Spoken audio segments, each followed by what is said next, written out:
Hercule Poirot and the Locked Wardrobe. Mystery, Chapter 1. A shocking murder in a high society setting. The evening sun, casting long shadows over the elegant grounds of the Devereux estate, did little to soften the tension that had gripped the household. A grand affair was underway, a charity gala attended by the cream of London's aristocracy. Laughter and the clinking of glasses echoed through the luxurious halls, but beneath the surface, something far darker was unfolding. In a lavish upstairs room adorned with rich tapestries and antique furniture, a murder had taken place. At first glance, it appeared as though the victim had died a peaceful death, slumped over in a chair in front of an open wardrobe. But the scene told a different story. The wardrobe door, once securely locked, was ajar. Inside, a single blood-stained letter lay crumpled upon the floor, its contents unknown, its significance a mystery. The victim was Lord Edward Devereux, an old man whose fortune had been carefully managed by his wife, Lady Eleanor. As the police arrived, a strange detail caught the attention of the authorities. The wardrobe had been locked from the inside, and there was no sign of forced entry. The staff were all accounted for, and each guest had a perfect alibi. Yet, despite the outward appearance of a peaceful death, the circumstances of Lord Devereux's passing reeked of a carefully planned, cold-blooded murder. Who could have orchestrated such a crime, and how did they manage to lock themselves inside the wardrobe and escape undetected? There was no logical explanation, at least none that could satisfy the mind of Hercule Poirot. And then the three suspects. A closed circle of people with secrets. The room was heavy with anticipation as Poirot made his way into the Devereux estate the following day. The police had yet to make any significant headway in their investigation, and there was little to suggest any clear motive behind the crime.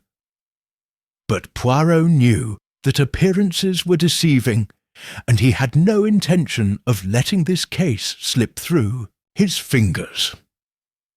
As Poirot stood at the threshold of the grand drawing-room, he observed a group of individuals seated in various corners. His trained eyes swept over them, noting every slight shift in posture, the nervous tapping of fingers, the darting glances that could betray a hidden truth. There was Lady Eleanor, the widow, draped in black, her face a mask of sorrow. Her grief, though genuine, seemed forced at times, an effort, Poirot suspected, to veil something more treacherous.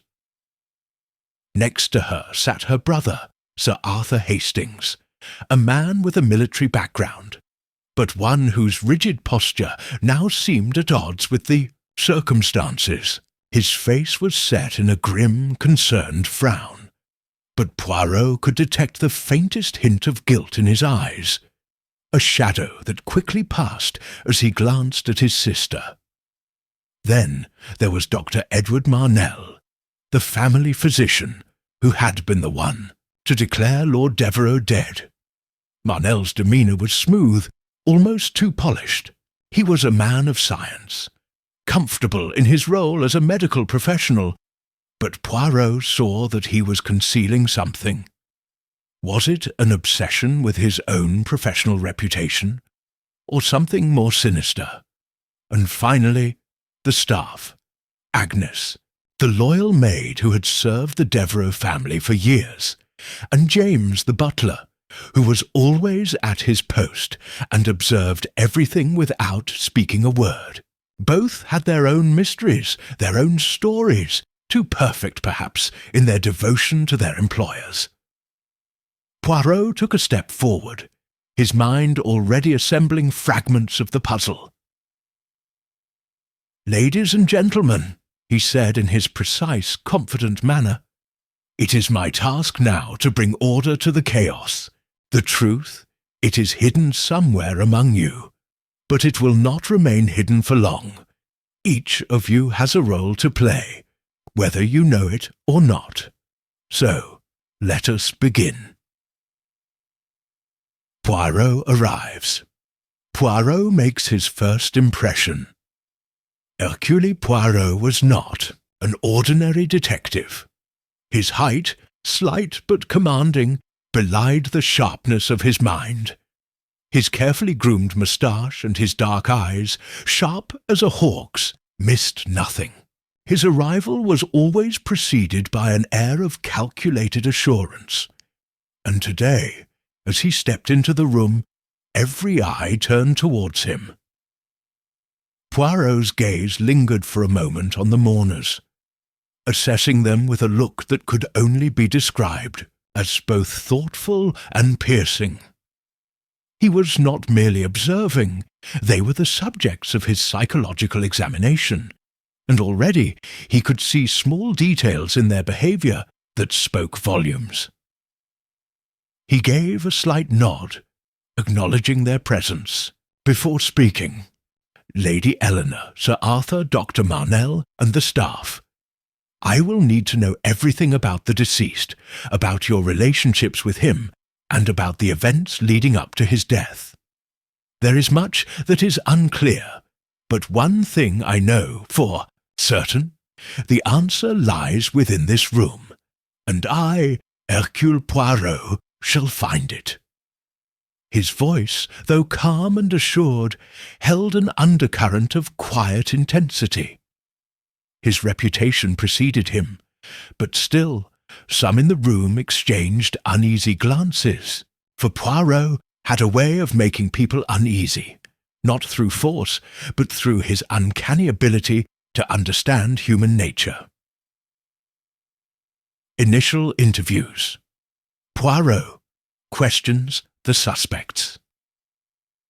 Lady Eleanor was the first to speak, her grief almost tangible as she recounted the events leading up to her husband's death.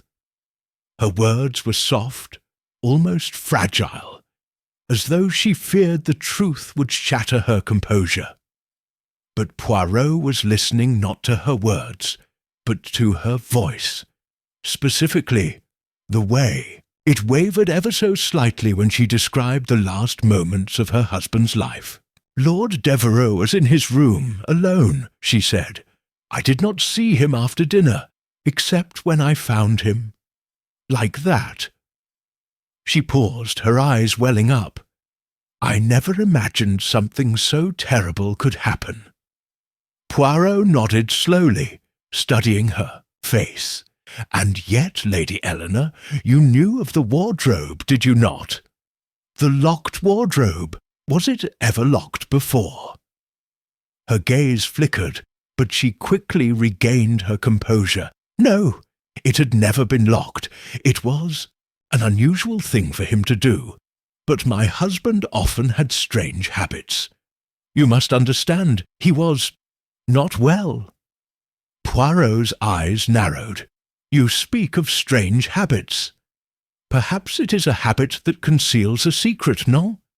It is, how do you say, a thought that occupies me." Next, Poirot turned to Sir Arthur Hastings, whose stern features were a stark contrast to his sister's fragile state. The military man spoke with precision, but his eyes never quite met Poirot's. "I have already told the police everything. Lord Devereux had enemies, yes, but none of them were in this house. I am certain of that. It's a tragic accident, nothing more." Poirot's gaze never wavered. "And yet you seem so certain, mon ami. Too certain. Have you considered that you may be wrong?" He paused, letting the question linger in the air, before addressing Dr. Marnell. The physician was more composed, his hands folded neatly in his lap. There was no sign of foul play, no struggle. It was an old man's heart that gave out, I'm afraid. These things happen." Poirot raised a hand. "And yet you did not inspect the wardrobe yourself.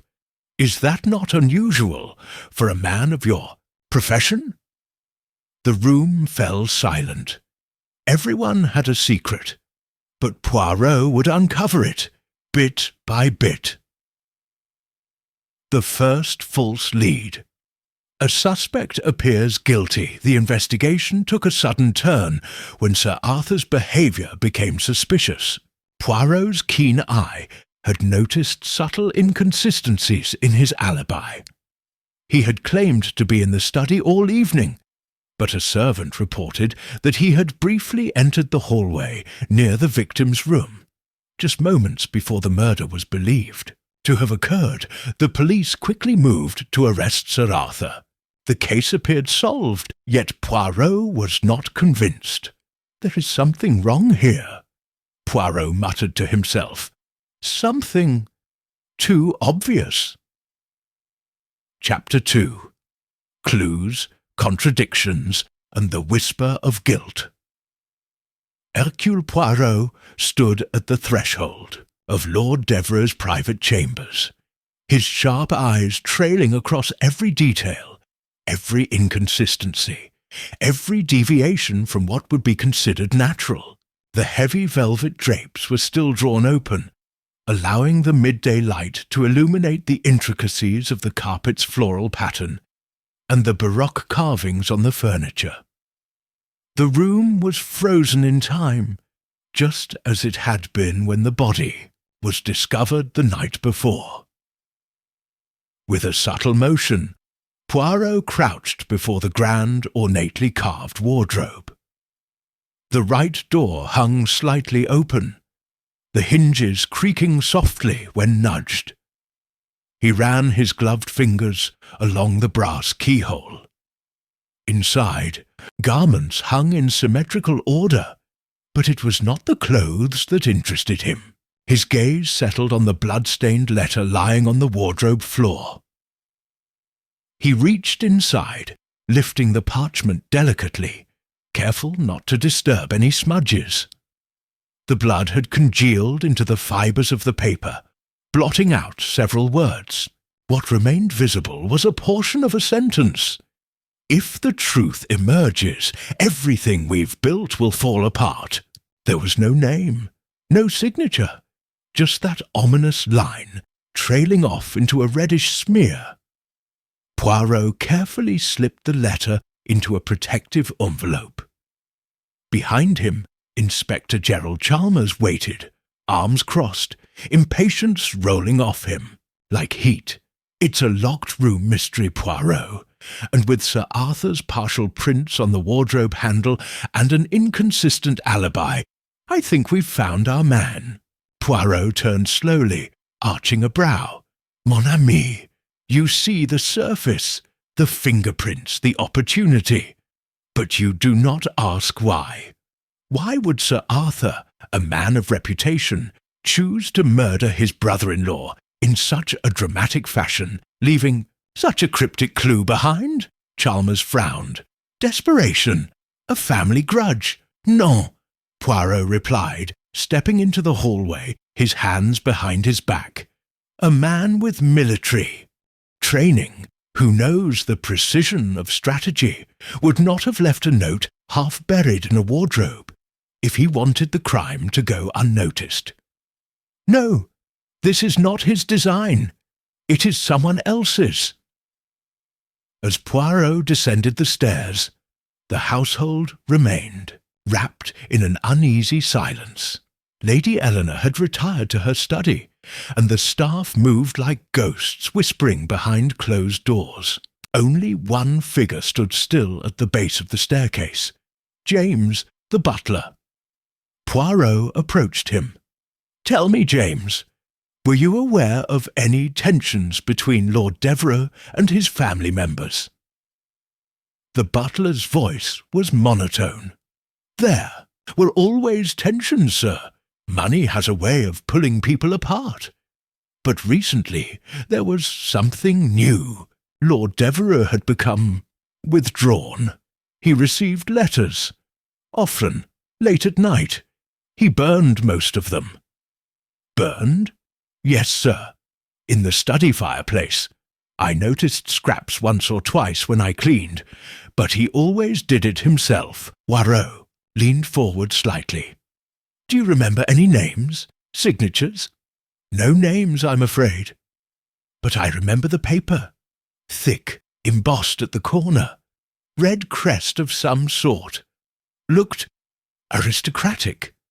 A spark lit Poirot's eyes. Très bien. James, you have been most helpful. Later that day, Poirot requested a private audience with Lady Eleanor in her study. The room was elegant and warmly lit, filled with oil paintings and the subtle scent of dried roses. Lady Eleanor sat behind her desk, her expression composed, but shadowed by fatigue. You wish to speak with me, Monsieur Poirot? Yes, madame, Poirot said, gently lowering himself into the seat across from her. It is about the letter found in the wardrobe. Her eyes flickered just for a moment. Letter? Yes. A blood-stained note with an ominous warning. You were not aware of such a message?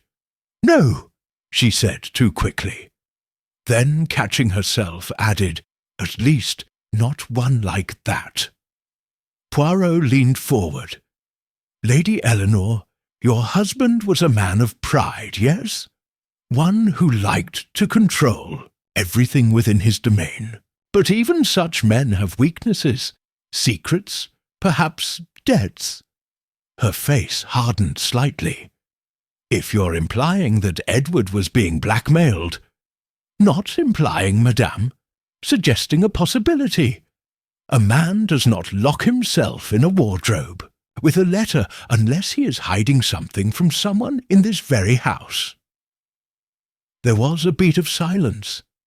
Then, slowly, she said, There was something odd. 2 days ago, Edward received a parcel. I assumed it was a book, but he took it to his room and didn't come down for the rest of the evening. He seemed disturbed. Poirot tilted his head. And where is that parcel now? I haven't seen it since. She paused, biting her lip. You think it's connected? I think everything is connected, Lady Eleanor. The next stop was the library. Poirot had requested access to Lord Devereux's personal journals. Hastings, though initially reluctant, provided him a leather-bound book, one of many volumes that the late lord kept as a form of daily reflection. Poirot skimmed through the entries. Most were mundane. Discussions of estate finances, household issues, notes on the charity gala. But 3 pages before the end, he found a passage that made his fingers freeze. March 14th. I saw him again today, standing across the street, watching the house. The resemblance was unmistakable, but it cannot be. He died in France, buried with honours, and yet I would stake my life on it. If the past is coming back, then everything I've built is at risk. I must act soon. Poirot stared at the date, March 14th. 3 days before the murder. He read it again. He died in France, buried with honours. The resemblance was unmistakable. Poirot's mind ticked with connections. A presumed dead man. A hidden scandal. Suddenly, the blood-stained letter took on new weight. And then another voice rang in his memory. James the butler, saying that Lord Devereux had burned letters late at night. Someone had returned from the dead, or at least someone who looked like a ghost from the past. That evening, Poirot gathered the staff for individual interviews in the drawing-room. Agnes, the maid, was particularly nervous. Her hands twisted in her lap, and her eyes flicked to the door as though hoping to escape. "You were close to Lord Devereux?" Poirot asked gently. She nodded. "I'd been with the family for 8 years. Did he confide in you?" Agnes hesitated. Not confide exactly, but sometimes he spoke when he thought no one was listening. He'd mutter things about a child, a boy. Poirot's head tilted. "A boy?" "Yes, I never heard details, but he said once he would have been a man now." He sounded regretful. A hidden child, a man presumed dead, a cryptic letter. Poirot felt the puzzle pieces slowly aligning. "Agnes," Poirot said softly, "did Lord Devereux ever mention the name Julian?" Her lips parted slightly. Then she swallowed. "Yes, once, only once." Poirot stood, his expression unreadable. "Merci, mademoiselle. That will be all for now." That night Poirot sat in the guest room provided by the estate, his mind swirling. He opened a fresh page in his notebook and began to write. Victim, Lord Edward Devereux. Cause of death, unknown. Presumed heart failure, but possibly staged. Scene, locked wardrobe. No signs of struggle. Letter on the floor. Clue 1. Blood-stained letter. If the truth emerges. Clue 2. Journal entry referencing a man presumed dead. Clue 3. Hidden child. Name, Julian. Clue 4. Parcel received 2 days before death. Contents unknown. Clue 5. Sir Arthur's partial fingerprints, but inconsistent behaviour. Possibly framed. Poirot set the notebook aside. He could feel the heartbeat of the mystery. Steady, hidden beneath layers of family secrets and genteel facades. He whispered aloud, "The ghost of the past has returned, and someone is willing to kill to keep it buried." The death next morning brought a surprise. A local constable arrived with news of a break-in at a nearby inn. A room had been ransacked, its occupant gone, leaving behind only a single page of a torn photograph. The face on it, a younger Edward Devereux, standing beside a young woman and a small child. The back read, "To Julian, never forget who you are." Poirot examined the photo, nodding to himself. And there it is, the motive. By afternoon, Sir Arthur had been released from holding, much to the disdain of Inspector Chalmers. Poirot met him near the estate's eastern gardens. "I suppose I owe you thanks," Sir Arthur said stiffly, "though I don't much like being made to look like a fool." "You are no fool," Poirot replied, "but someone wanted you to appear guilty, and I believe it was someone who knew you would not protest too strongly. Perhaps because guilt of another kind weighed you down." Sir Arthur's jaw tightened. "What are you saying?" "That you knew about Julian?" There was a pause. A flicker of something in Sir Arthur's eyes. Shock, sorrow, then resignation. "Yes," he said finally. "Julian was Edward's son, born out of wedlock during the war. The family buried it, paid the woman off. We all agreed never to speak of it again." "But Edward did not forget," Poirot said, "and someone else didn't either." Chapter 3.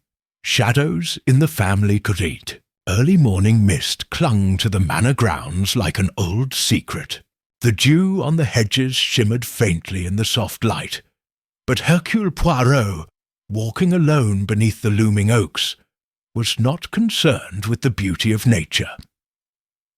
His thoughts moved like a chess master, rearranging pieces in his mind. Each clue a pawn, each revelation a bishop angling toward truth. He paused beneath a stone statue of St. Michael, sword raised triumphantly over a demon.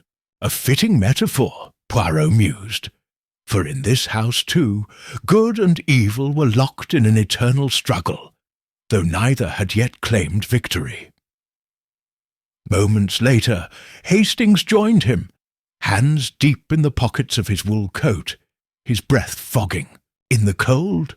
Poirot, you're up early. Couldn't sleep. My friend, the sleep. She waits for the man with a calm mind. He tapped his temple. I'm troubled by an inconsistency, a small one, but as you well know, it is always the smallest details that hold the largest truths. Something about the murder? Poirot gave him a sidelong glance. Mon ami, everything is about the murder. Even the weather, perhaps. Come, we have a visit to make. I must see Lady Eleanor again, this time with sharper questions. Inside the drawing-room, Lady Eleanor stood beside the fireplace, turning a porcelain figurine over in her hands. Her expression was distracted, worn. When Poirot and Hastings entered, she looked up but did not speak. Poirot broke the silence. Madame, I must ask you to forgive my persistence. But your husband's death is no ordinary matter. The presence of a secret son, Julian, is no longer in doubt. She froze, the figurine slipping from her fingers and shattering on the rug. Her voice came out in a whisper. So, it's true. You've discovered him. Poirot gave a soft nod. And so, madame, I ask you again, did you know? Lady Eleanor sank into the armchair, her facade of nobility cracking. Not entirely. I suspected. There were whispers long ago, before Edward and I married. A nursemaid dismissed without cause. A letter found in his drawer. I never pressed him. Poirot studied her, and if Julian returned now, would he threaten the estate? She met his gaze. Yes, if Edward had acknowledged him, Julian could have a claim on the inheritance. It would ruin everything. The Devereux name, the finances, even Charlotte's engagement to the French diplomat would be threatened. Then you can see, madam, how such a return might provoke someone protective of the family name, to act in haste, even in violence. Lady Eleanor didn't respond. Her silence was more revealing than any words. Poirot next sought out Charlotte Devereux. The young woman had retired to the music room, her fingers dancing absently over piano keys, playing Chopin with absent-minded grace. She turned as Poirot approached. You think I had something to do with father's death, she said plainly. I think, Poirot said with care, that you loved your father, but perhaps you feared him too. She gave a brittle smile. He was a difficult man, proud, secretive, but he had a soft spot for me. I think he meant to tell me something the night he died. He asked me to come to his room. When I arrived, he said only, "You must be ready for changes." I thought he meant my engagement. Or perhaps he meant a change in the family, Poirot suggested. Did you know of Julian? Charlotte hesitated, then, only by rumour, a name, once or twice. My mother hushed me quickly, but I never believed it, until now. Poirot studied her face. And would his return matter to you? A flicker crossed her features. It would ruin us. The inheritance is entailed. If father had formally acknowledged a son, even out of wedlock, I might lose everything. A strong motive, Poirot said softly. Charlotte paled. Are you accusing me? I accuse no one, mademoiselle, I observe. And I see a family fraying at the seams. As the morning wore on, Poirot requested that the entire household convene in the lounge, servants included. He stood by the hearth as they entered one by one. Lady Eleanor, Sir Arthur, Charlotte, Agnes the maid, James the butler, and even Maria, the cook. Inspector Chalmers loomed in the corner, arms folded, watching Poirot like a hawk. Poirot waited until they were settled. Mesdames et messieurs, he began, the death of Lord Devereux is no simple affair, and it is not, I believe, a case of natural causes. He was not murdered by an intruder, nor by a desperate man in the night. None. His death was caused by someone here, someone who feared the consequences of a truth long buried. He paused, letting the words settle like dust. Before his death, Lord Devereux had made contact with a man named Julian, his son. A secret son. This man arrived at the nearby inn days ago, under a false name, and now he has vanished. Gasps rippled through the room. Lady Eleanor closed her eyes. Charlotte stared at the floor. Poirot continued. Someone in this household knew of Julian, feared his return, feared the scandal, the disruption to the will. And so, when Lord Devereux received a final letter, perhaps from Julian himself, this person confronted him. The confrontation turned violent. Whether by accident or by design, he died, and the murderer sought to hide the truth with a locked wardrobe and a planted letter. Chalmers stepped forward. You're saying this was staged? The whole scene? Exactly, Poirot said. The wardrobe was locked from the inside, but only after the killer left the room. There are signs of string, looped through the handle and pulled shut from the outside, then broken and discarded. Chalmers looked stunned. But that's ingenious.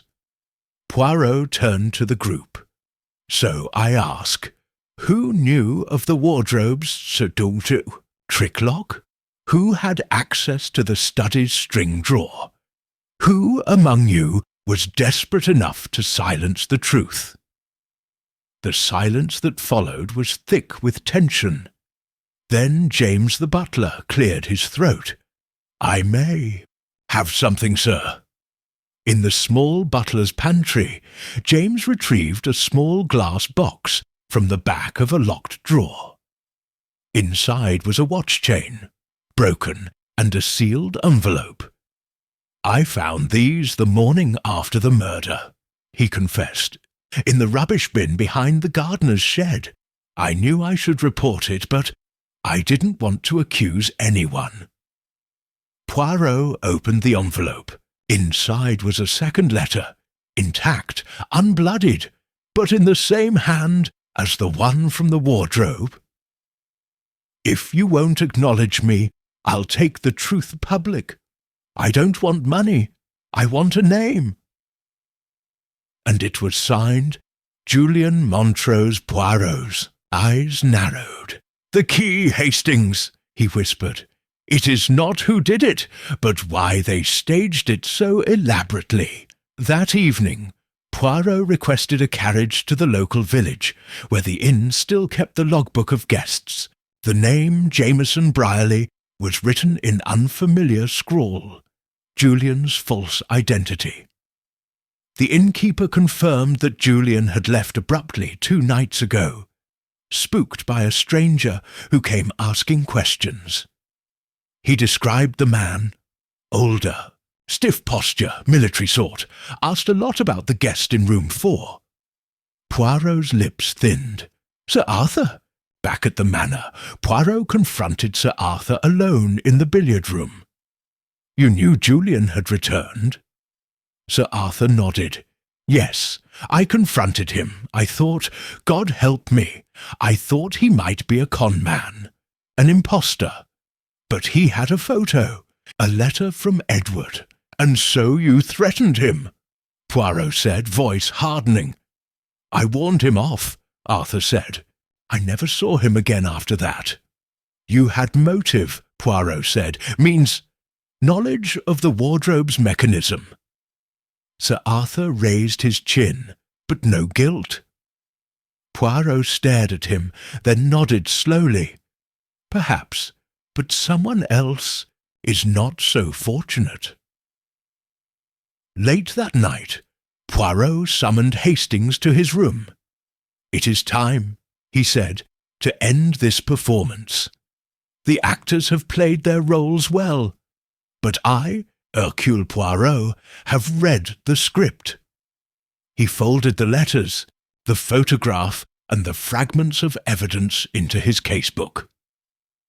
"Tomorrow," he said, "we gather everyone in the drawing-room, and the curtain shall rise on the final act." Chapter 4. The Gathering of Masks. The drawing-room of Devereux Manor had seen its share of elegant soirees and high society dramas, but never had it hosted such tension as on this overcast afternoon. The fire crackled softly in the hearth, the only sound in the heavy silence. Chairs were arranged in a semicircle, and seated in them were the key figures of the mystery. Lady Eleanor, pale and proud, Charlotte, her posture ramrod straight, yet with worry dancing in her eyes. Sir Arthur, arms crossed defiantly. Agnes, the nervous maid, and James, the butler, who looked older than his years. Poirot stood in front of the hearth, immaculate as always in a grey suit and patent leather shoes that gleamed as though freshly polished. Hastings, notebook in hand, stood to the side watching the performance with the awe of a man who knew a master was about to unveil his masterpiece. Poirot cleared his throat softly. "Mes amis," he began, his voice calm but firm, "we have come to the final act in this most distressing affair. You are here not merely as witnesses, but as participants in a drama that unfolded with subtle cruelty, quiet desperation, and meticulous deception." He paused, his eyes sweeping across the room. No one spoke. "I have assembled you," Poirot continued, "because one of you, is a murderer." Gasps rippled through the room like a wave striking the rocks. Charlotte inhaled sharply. Sir Arthur's jaw tightened. Poirot lifted a hand. "Please, I ask only for patience. The truth shall be revealed not with accusation, but with order, precision, logic. The little grey cells, they have worked tirelessly, and now they deliver their conclusion. I, the crime itself, a locked room illusion. Let us begin with what we know," Poirot said. "Lord Edward Devereux was found dead in his study, slumped in his chair, blooded by a sharp blow to the head. The study was locked from the inside, and the key was in his pocket. No one, it seemed, could have entered or exited." He took a small piece of string from his pocket and held it up. "But of course, appearances deceive. The lock on the wardrobe could be manipulated with this, a simple string. A clever trick. One places the string through the handle of the wardrobe, pulls the door shut from the outside, then snaps the string. Voila! It appears locked from within." He looked directly at Sir Arthur. "You, monsieur, were familiar with this trick from your military days, no? You once showed it to Edward as a parlour curiosity." Sir Arthur's lips thinned, but he did not deny it. Poirot continued. Therefore, the locked room was not a sealed tomb. It was a stage.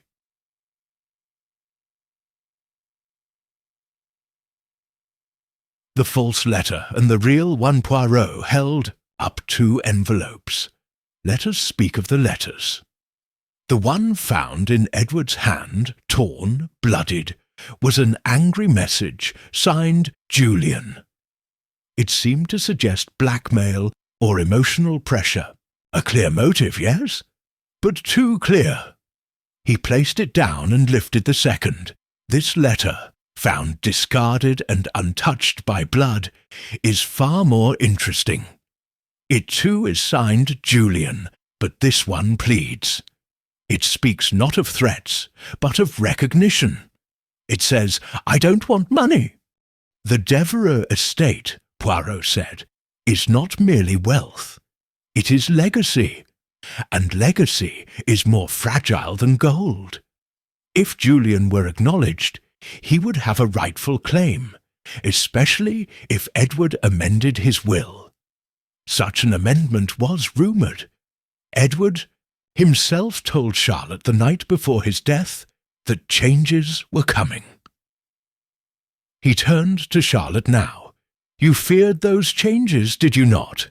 Charlotte's face stiffened. I didn't understand what he meant." "Perhaps.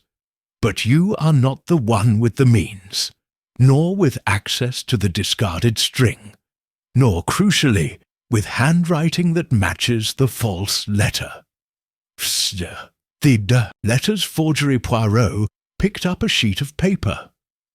"I had both letters analysed," he said.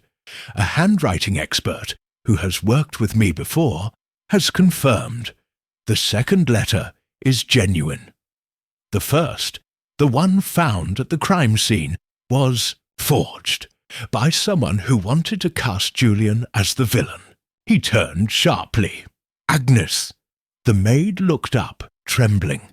"Monsieur, you delivered Lord Devereux's writing samples to the solicitor last month. You handle his correspondence. You are capable of mimicking his hand and others." Agnes broke down, sobbing. Yes, I copied the letter, but I was told to." "By whom?" Poirot's voice was steel. She looked toward Charlotte. "Miss Devereux. She said it was just to frighten someone, that it would protect the family." Charlotte stood up. "That's a lie. I never—" "Silence, mademoiselle," Poirot snapped. "You asked her to forge the letter. Perhaps you did not expect murder, but you lit the match." Charlotte sat back down, shaken. The killer's identity Poirot turned now to the final player. "But the murderer," he said, "was not Charlotte. She lacked the calm required for such deception. No, the killer was precise, methodical, a person who knew how to stage a scene, how to manipulate others, how to access everything in the house unnoticed." He turned to the butler. "James!" The butler's head lifted slowly. "You placed the string in the wardrobe. You arranged the scene after Edward's death. But it was not premeditated, was it?" James's voice was quiet. "No, it wasn't." I confronted him. I told him he needed to disown Julian officially, for the family's sake. He refused, said he would name him as heir. I panicked. Poirot's voice softened. "You struck him." "I didn't mean to kill him," James whispered. "He fell. There was blood, so much blood. I thought, if I made it look like Julian, the boy would disappear, and no one would ask questions." Poirot nodded gravely. "So you forged the scene, and you told Agnes to burn the real letter." Agnes nodded through tears. "I didn't know he was dead. I thought it was just a family trick." Inspector Chalmers stepped forward. "James Lawton, I am placing you under arrest for the murder of Edward Devereux." James bowed his head. Thick. Aftermath and reflection. That evening, after the constable had taken James away, and the house had quieted like a stage after final curtain, Hastings and Poirot sat together in the study. Hastings broke the silence. "It's strange. Of all the people here, I never would have suspected the butler." Poirot smiled faintly. "Because you watch the face, Hastings. But I watch the mind. The mind tells a story even when the lips do not. And Julian?" Poirot glanced toward the window. "He has fled, but I have left a message at the inn. He will return. I believe the truth, at last, will bring him peace." They sat in silence for a while. Hastings then asked, "And you, Poirot, what do you think of all this?" Poirot's voice was soft. "I think murder, mon ami, is never truly about greed or hate. It is about fear. Fear of losing something. Fear of facing truth. And in that fear, men become beasts." He stood, straightened his cuffs, "And yet," he added, "there is always order to be restored, and that, Hastings, is where Poirot lives." Chapter 5. Shadows of the Past. The morning sun cast long golden beams through the tall windows of Devereux Manor, illuminating motes of dust that danced in the air. The manor, once a symbol of grandeur and stability, now stood as a silent witness to the turmoil that had unfolded within its walls. The weight of Truth Lady Eleanor sat alone in the drawing-room, her hands clasped tightly in her lap. The previous day's revelations had left her visibly shaken.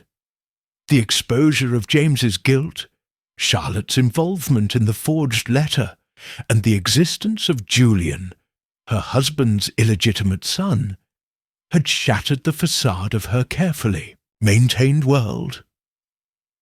Poirot entered the room quietly, his footsteps muffled by the thick carpet. He observed Lady Eleanor for a moment before speaking. "Madame," he said gently, "may I join you?" She looked up, her eyes red-rimmed but composed.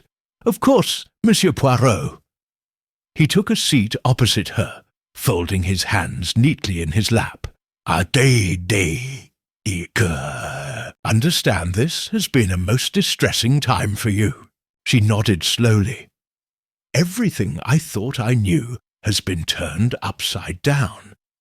Edward's secrets, Charlotte's actions. I feel as though I'm a stranger in my own life."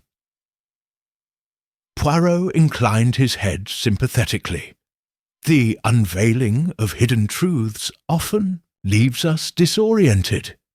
Yet it is only through confronting these truths that we can begin to heal." Charlotte's reckoning. In the study, Charlotte stood by the window, staring out at the manicured gardens.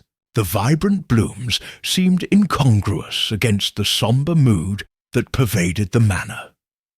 Hastings approached her cautiously. "Miss Devereux," he began, "may I have a word?" She turned to face him, her expression guarded. "Of course, Captain Hastings," hesitated before continuing. "I wanted to express my understanding.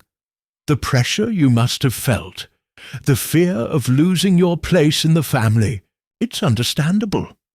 Charlotte's eyes filled with tears. "I never intended for anyone to get hurt. I only wanted to protect our family's legacy." Hastings nodded.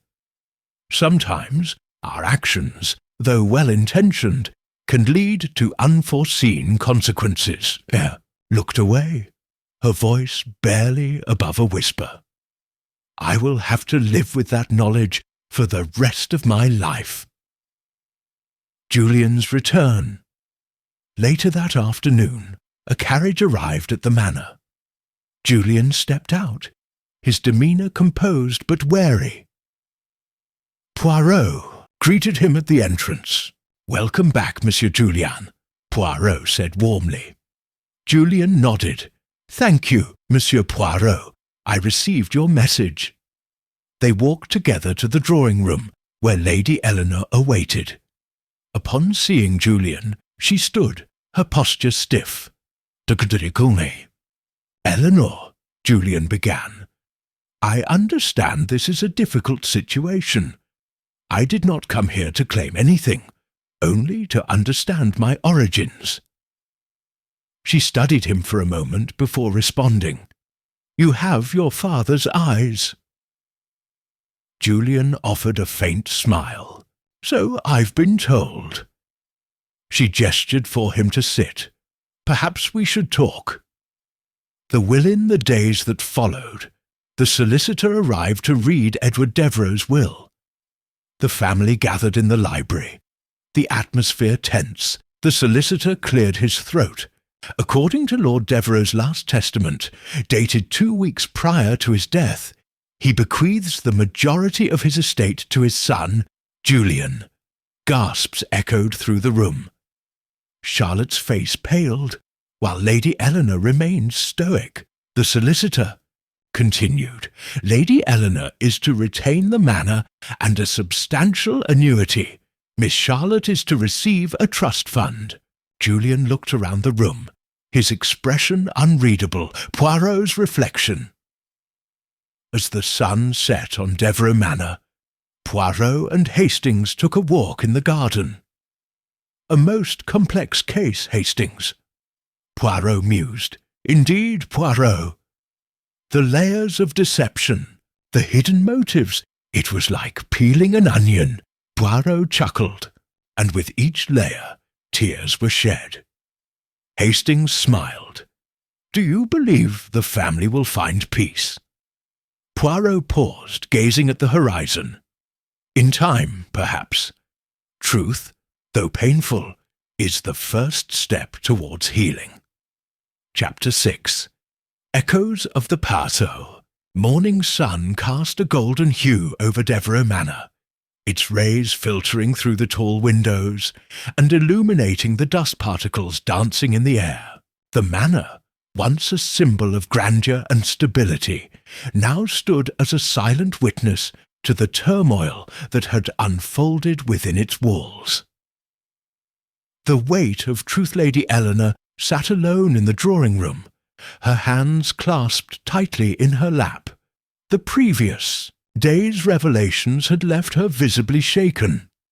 The exposure of James's guilt, Charlotte's involvement in the forged letter, and the existence of Julian, her husband's illegitimate son, had shattered the facade of her carefully maintained world. Poirot entered the room quietly, his footsteps muffled by the thick carpet. He observed Lady Eleanor for a moment before speaking. "Madame," he said gently, "may I join you?" She looked up, her eyes red-rimmed but composed. "Of course, Monsieur Poirot." He took a seat opposite her, folding his hands neatly in his lap. "Understand this has been a most distressing time for you." She nodded slowly. "Everything I thought I knew has been turned upside down. Edward's secrets, Charlotte's actions. I feel as though I'm a stranger in my own life." Poirot inclined his head sympathetically. "The unveiling of hidden truths often leaves us disoriented. Yet it is only through confronting these truths that we can begin to heal." Charlotte's reckoning. In the study, Charlotte stood by the window, staring out at the manicured gardens. The vibrant blooms seemed incongruous against the sombre mood that pervaded the manor. Hastings approached her cautiously. "Miss Devereux," he began, "may I have a word?" She turned to face him, her expression guarded. Of course, Captain Hastings." He hesitated before continuing. "I wanted to express my understanding. The pressure you must have felt, the fear of losing your place in the family. It's understandable." Charlotte's eyes filled with tears. "I never intended for anyone to get hurt. I only wanted to protect our family's legacy."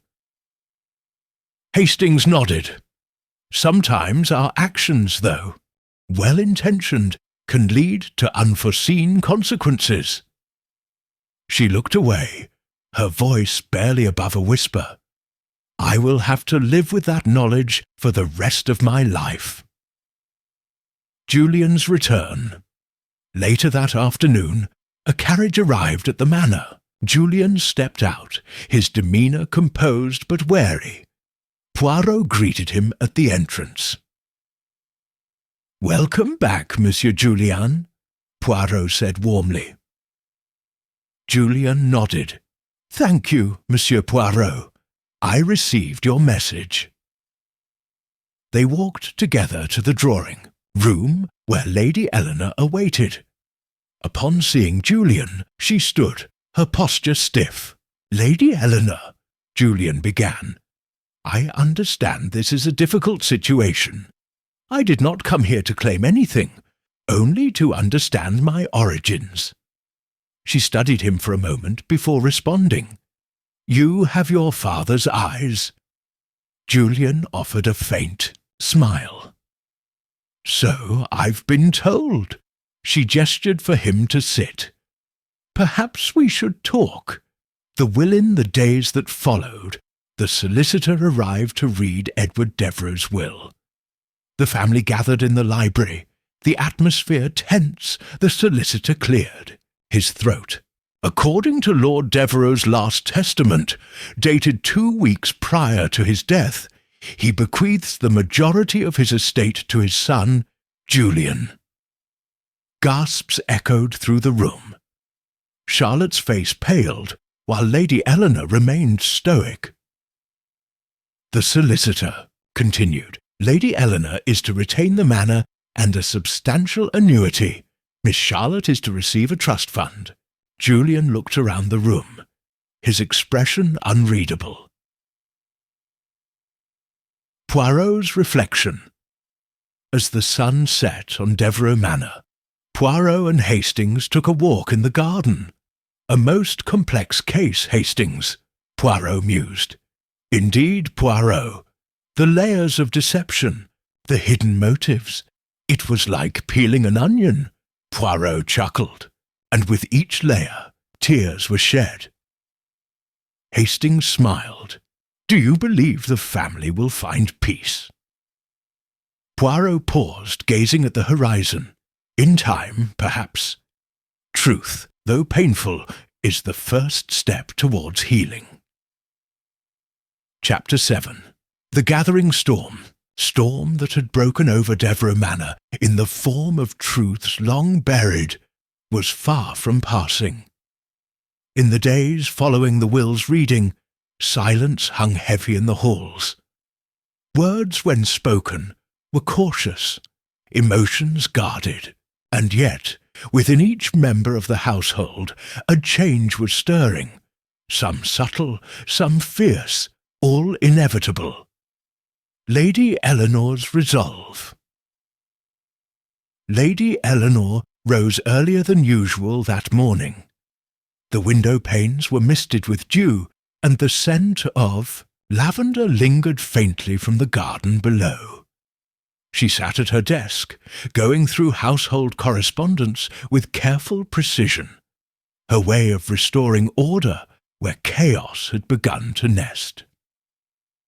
When Poirot entered, she gestured to the chair across. "From her I have been thinking," she said, her tone even. "There must be a reckoning, not a punishment, but a settling of debts, emotional, moral, familial." Poirot regarded her with sympathy. "You are a woman of great courage, madame. Few could so quickly take stock of a wounded household." "Do not have the luxury of falling apart," she replied. Not yet, but I must speak to my family, all of them, today. Poirot bowed his head. A gathering. C'est exactement ce qu'il faut. 2. Charlotte's gilt Charlotte sat by the old greenhouse, a forgotten shawl draped over her shoulders. The roses outside had begun to wilt in the late autumn chill, and her eyes followed the withered edges of their petals, as if reading a secret, script. Hastings found her there, having been sent by Poirot with no clear errand but kindness. "You know," he said as he stood beside her, "the roses bloom again. They always do." She gave a tired smile. "They do, but not always from the same roots. I think you've suffered enough. What you did, it was foolish, yes, and wrong, but not malicious. I didn't forge that letter out of greed," she whispered. "It was fear, that Julian would come and destroy everything. Yet it was already crumbling," Hastings said softly. "Secrets, Charlotte, are termites. They do the worst damage unseen." She closed her eyes. "I will speak. I'll say everything tonight."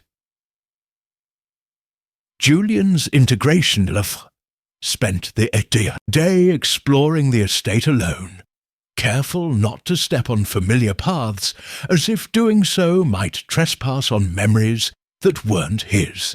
He found the stables now unused, the family chapel, a bench where perhaps his father once sat with a cup of tea. He was not brooding, but observing, cataloguing a life that might have been. Inside, the servants regarded him curiously, some kindly, others coldly. He returned their greetings with the gentle neutrality of someone unsure whether to be guest or heir. When Poirot joined him in the small library after luncheon, Julian was leafing through old books. "You feel like an impostor, n'est-ce pas?" Poirot asked.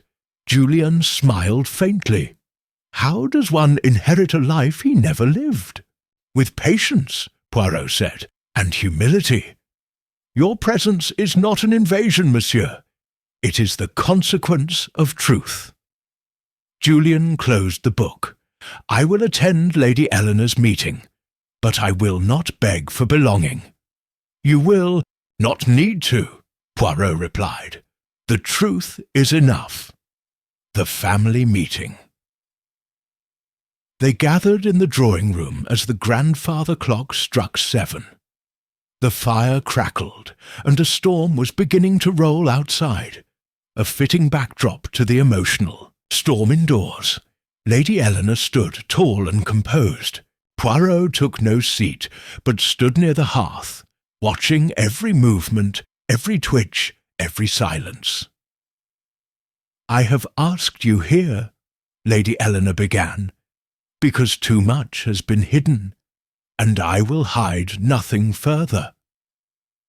Charlotte looked down at her hands. James crossed his arms. Julian stood near the window, back straight. Charlotte was the first to speak. "I forged the letter. It was me." The admission fell like a stone. She looked up, eyes shining. "I was afraid. I thought if Julian claimed the inheritance, I would be left with nothing. I didn't kill father, but I did try to deceive you all, and I am sorry." James let out a short breath. "You should have told me." "You would have stopped me," she said, "or joined me. I wasn't sure which." Julian stepped forward. "I forgive you." Charlotte blinked. "You do?" "I never wanted a fight. I wanted answers." Lady Eleanor nodded. "You will have them. All of you will. Edward made mistakes, deep ones, but they need not define us." James spoke last. "And what of the estate?" Julian answered calmly. "I'm not here to take anything from anyone. Perhaps We can manage it together." Lady Eleanor sat down at last, her strength spent. "Then let it be so." Poirot's reflection. The wind had picked up, and Poirot and Hastings stood by the French windows, watching the rain trail down the glass. "You know, Poirot," Hastings said, "for a family in crisis, that went surprisingly well." Poirot raised an eyebrow. "Did it, mon ami? The truth is a door, but forgiveness is a journey." They seemed sincere. "They are," Poirot agreed, "but sincerity today does not prevent doubt tomorrow. It will take time." "You think they'll manage it?" Poirot smiled. "With effort, with grace, and with a little help from their little grey cells. Yes, I believe they will." Chapter 8. The Letter in the Lining. Despite the family's apparent reconciliation, Hercule Poirot remained restless. Something still lingered beneath the surface, unspoken and elusive. He had learned through long experience that moments of emotional catharsis often bred complacency. But the truth, real truth, did not settle so easily. A new unease. The next morning Poirot sat in the breakfast room with Hastings, sipping his customary tisane. His gaze, however, was fixed not on his cup, but on the window, where the last remnants of the storm had passed, leaving behind a washed and gleaming estate. "There is still something out of place, Hastings," Poirot murmured. Hastings frowned. "You're not referring to Charlotte's confession or Julian's legitimacy, are you?" No. That chapter is closed, or so it appears. But there is a note, how do you say, a dissonance in the harmony of facts. Lady Eleanor entered at that moment, and Poirot greeted her warmly. "Madam, I would like to examine your late husband's wardrobe once again. There is a detail that troubles me." Surprised, she nodded. "Of course, though I cannot imagine what remains to be discovered." Poirot smiled. "That, madame, is precisely why we must look again. 2. The hidden letter. The master bedroom remained untouched since Edward Devereux's death, eerily preserved. Poirot stepped carefully to the heavy oak wardrobe, where the locked compartment had once concealed the altered will. He now studied, not the shelves, but the coat linings, seams, and inner corners of the garments left behind. It was in the lining of a tailored overcoat, thick with dust and long unused, that his fingers found something. A folded slip of old paper, stitched beneath, a seam. With delicate precision, Poirot drew it out. Lady Eleanor gasped. "I've never seen that coat before." Poirot unfolded the note. The writing was unmistakably Edward's, neat, efficient, precise. "If something happens to me, do not trust James. I fear he has become too invested in my death." Poirot's eyes narrowed. "Voilà," he murmured, "the piece that refused to fit." Hastings' doubts back downstairs. Hastings read the note twice. But surely this changes everything. James has a motive now. An explicit warning from Edward himself. Poirot shook his head. "It changes nothing, mon ami. Or rather, it changes how we interpret everything we thought we knew." "You still think James didn't kill him?" "I think," said Poirot slowly, "that a man can write something true and still be wrong." Hastings blinked. But why would Edward write that if he wasn't certain? Poirot leaned forward, Because fear distorts reason, and in this family, mistrust runs as deep as blood. James confronted Poirot, did not hesitate. He asked James to meet him privately in the billiards room that evening. The heir apparent was guarded but confident. "You've found something, haven't you?" "A letter," Poirot said simply.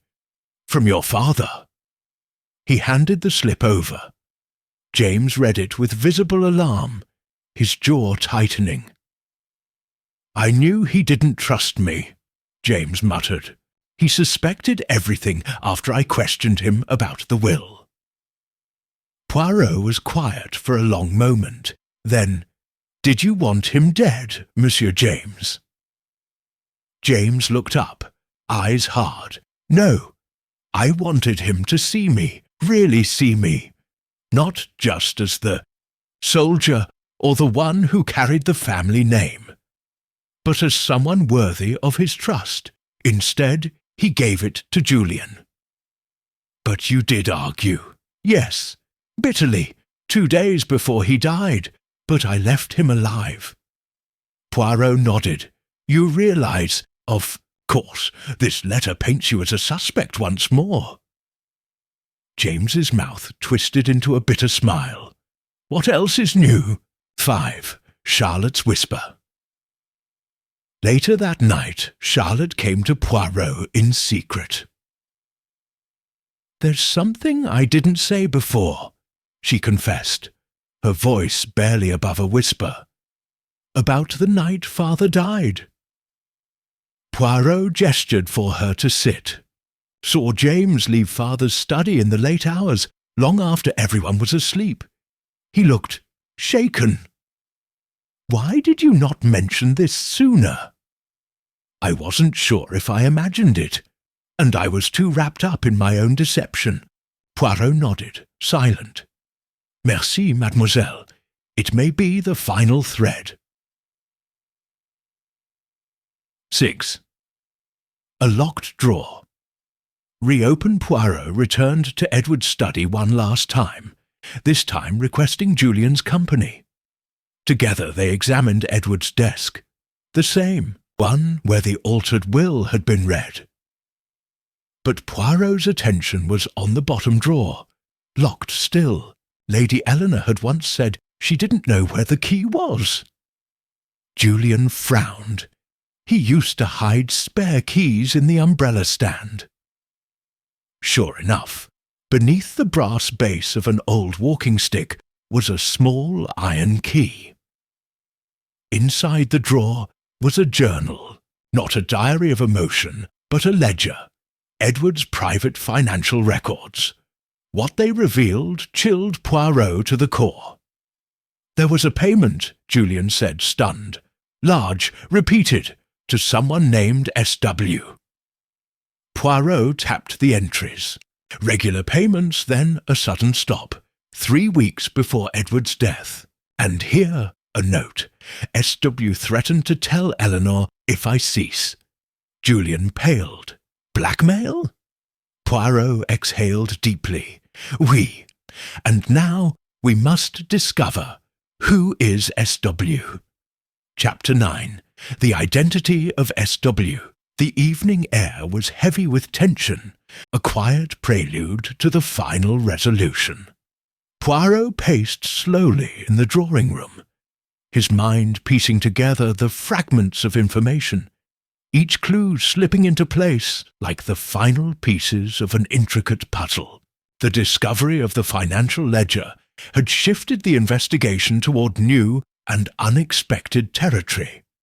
The mysterious S.W. Poirot, after much deliberation, finally spoke aloud, his words measured. "S.W., he repeated, his voice barely audible, as if testing the very weight of the initials. Who, I wonder, could this person be? Someone whose presence is hidden beneath the financial veil, whose very existence is cloaked in secrecy. But the journal speaks of a threat. S.W. threatened to tell Eleanor. Hastings, ever the practical one, leaned forward. Could it be someone from Edward's past? A business associate, perhaps? Poirot shook his head. It is more than that. Edward's business dealings are transparent, well documented. No, this is something personal, someone close. Someone close? Hastings echoed, his eyebrows furrowing in confusion. But who? Poirot stood still, his fingers lightly drumming against the edge of his chin. His gaze shifted toward the fireplace, as though searching for the answers within the flickering shadows. It is always those closest to us who hold the greatest sway over our actions. Eleanor, Julian, Charlotte, even James. But there is one more. A figure who has lingered in the background, almost invisible, but undeniably present in the patterns. Hastings' eyes widened. You don't mean... Poirot nodded slowly, the weight of the realization settling over him. Yes, mon ami, the one person who could have been both the architect of Edward's financial dealings and the source of his deepest fears, Mrs. Lisle. Mrs. Lisle? Hastings repeated, stunned. But she's Edward's personal assistant, surely. Precisely, Poirot responded. And therein lies the subtlety of the deception. Edward trusted Mrs. Lisle implicitly. She was his confidant, his right hand, and yet her presence was always marked by an air of quiet authority. A woman who knew too much for someone in her position. Hastings took a deep breath. So you think she was blackmailing Edward? I do, Poirot said, his tone resolute. Edward's financial irregularities were not simply business deals gone wrong. No, Mrs. Lisle had knowledge of something far darker, something that could ruin him. Confronting Mrs. Lisle, Poirot wasted no time in setting the stage for his confrontation. He requested that Mrs. Lisle join him in Edward's study, where the atmosphere was heavy with the remnants of the past, a place where the truth could be extracted from the shadows. When she entered, Mrs. Lisle's usual composure was replaced with an unsettling wariness. She was a woman in her mid-40s, tall, with sharp features and a quiet elegance that belied the secrets she harboured. Poirot studied her carefully. Madame Lisle, I trust you are well this evening. I am, she replied, her voice cool and measured, though there was a subtle tremor in her hands as she set down her gloves on the nearby table. Poirot gestured toward the chair. Please, have a seat. We must discuss some important matters. Lisle's gaze flickered briefly to the ledger on the desk, but she quickly masked her reaction. I don't know what this is about, Monsieur Poirot, but if it concerns the estate, I must inform you that I have already done my duty in assisting Lady Eleanor with the arrangements. Poirot smiled gently. I am aware of that, madame. But there are matters far beyond the financial ones. We know about the payments, the blackmail. For a moment Mrs. Lisle seemed to stiffen, her face paling, but she quickly regained control. I have no idea what you are talking about. Poirot's gaze sharpened. You have hidden your secrets well, Mrs. Lisle, but it is only a matter of time before they are exposed. You had something over Edward, something that would ruin him. You had the means to blackmail him. Mrs. Lisle's eyes flickered with uncertainty before she regained her composure. Monsieur Poirot, this is absurd. You are mistaken. Poirot leaned forward, his voice low but intense. We know that you were the one who demanded money from him, that you threatened to tell Lady Eleanor, The journal proves it, the letters, Edward's fear of you, and your power over him." Mrs. Lyle's facade cracked for a moment, just a fleeting moment, but enough for Poirot to see the truth in her eyes, the fear, the guilt. And yet she quickly recovered, straightening herself, as if bracing for a final blow. "Very well," she said, her voice resigned. "I did threaten him, but it was not for money, not entirely. It was because I wanted to control him. I wanted to be the one who decided how the estate would be run. Edward had a secret, one that I had uncovered years ago, a secret that could destroy him, one he could not afford to let anyone know." Poirot's gaze never wavered. "And what was that secret?" Mrs. Lyle hesitated for a long moment, as if considering whether to reveal it. Finally she spoke, her voice barely above a whisper. "Edward was not the man he appeared to be. You had affairs, several over the years, and not just with women. There were other arrangements, the kind that could ruin a man's reputation completely. And I knew about them. I was the one who kept him in check." Poirot's mind raced. This was the missing piece. The crux of the mystery lay not in murder or theft, but in the twisted relationship of power and manipulation that had bound Edward and Mrs. Lyle together for years. The true motive Hastings, who had been standing quietly by the door, exchanged a glance with Poirot. This was the moment. The truth was out, but the pieces still had to fall into place. "Why kill him then?" Hastings asked, his voice laced with incredulity. "Why go this far?" Mrs. Lyle's eyes darkened. "Because I knew he was planning to cut me out of everything. He was going to tell Lady Eleanor the truth, to expose me.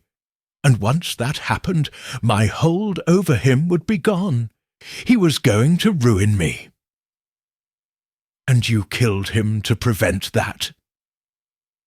"I didn't mean to kill him," Mrs. Lyle said, her voice trembling.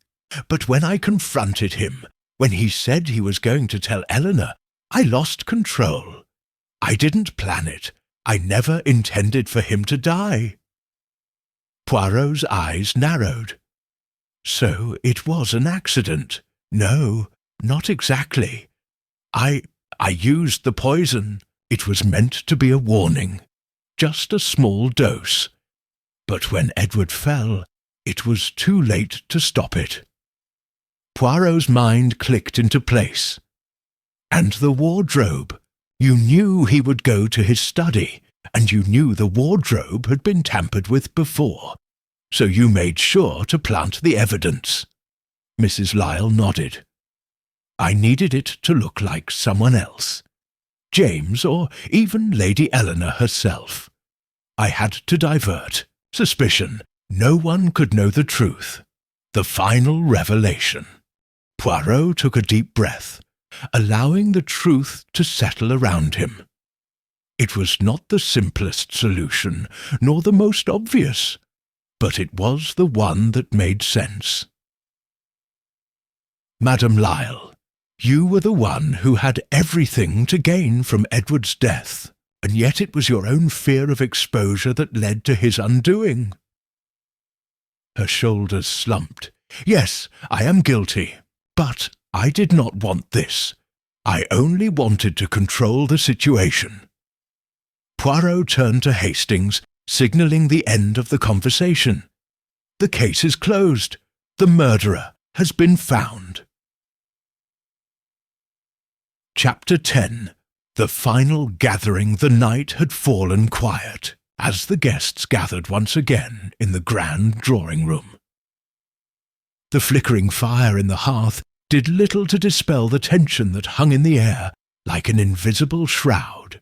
Poirot stood by the window, his hands folded neatly behind his back, his mind sharp as ever as he prepared for the final confrontation. Lady Eleanor, Charlotte, Julian, and James had all arrived, their faces masked with uncertainty and a touch of apprehension. The last few days had been filled with questions, but no answers until now. The pieces had finally fallen into place, and Poirot was ready to present his conclusions. The gathering of the clues Hastings, who had been quietly observing the others, exchanged a knowing glance with Poirot. The detective's calm composure was unshaken, his every gesture measured.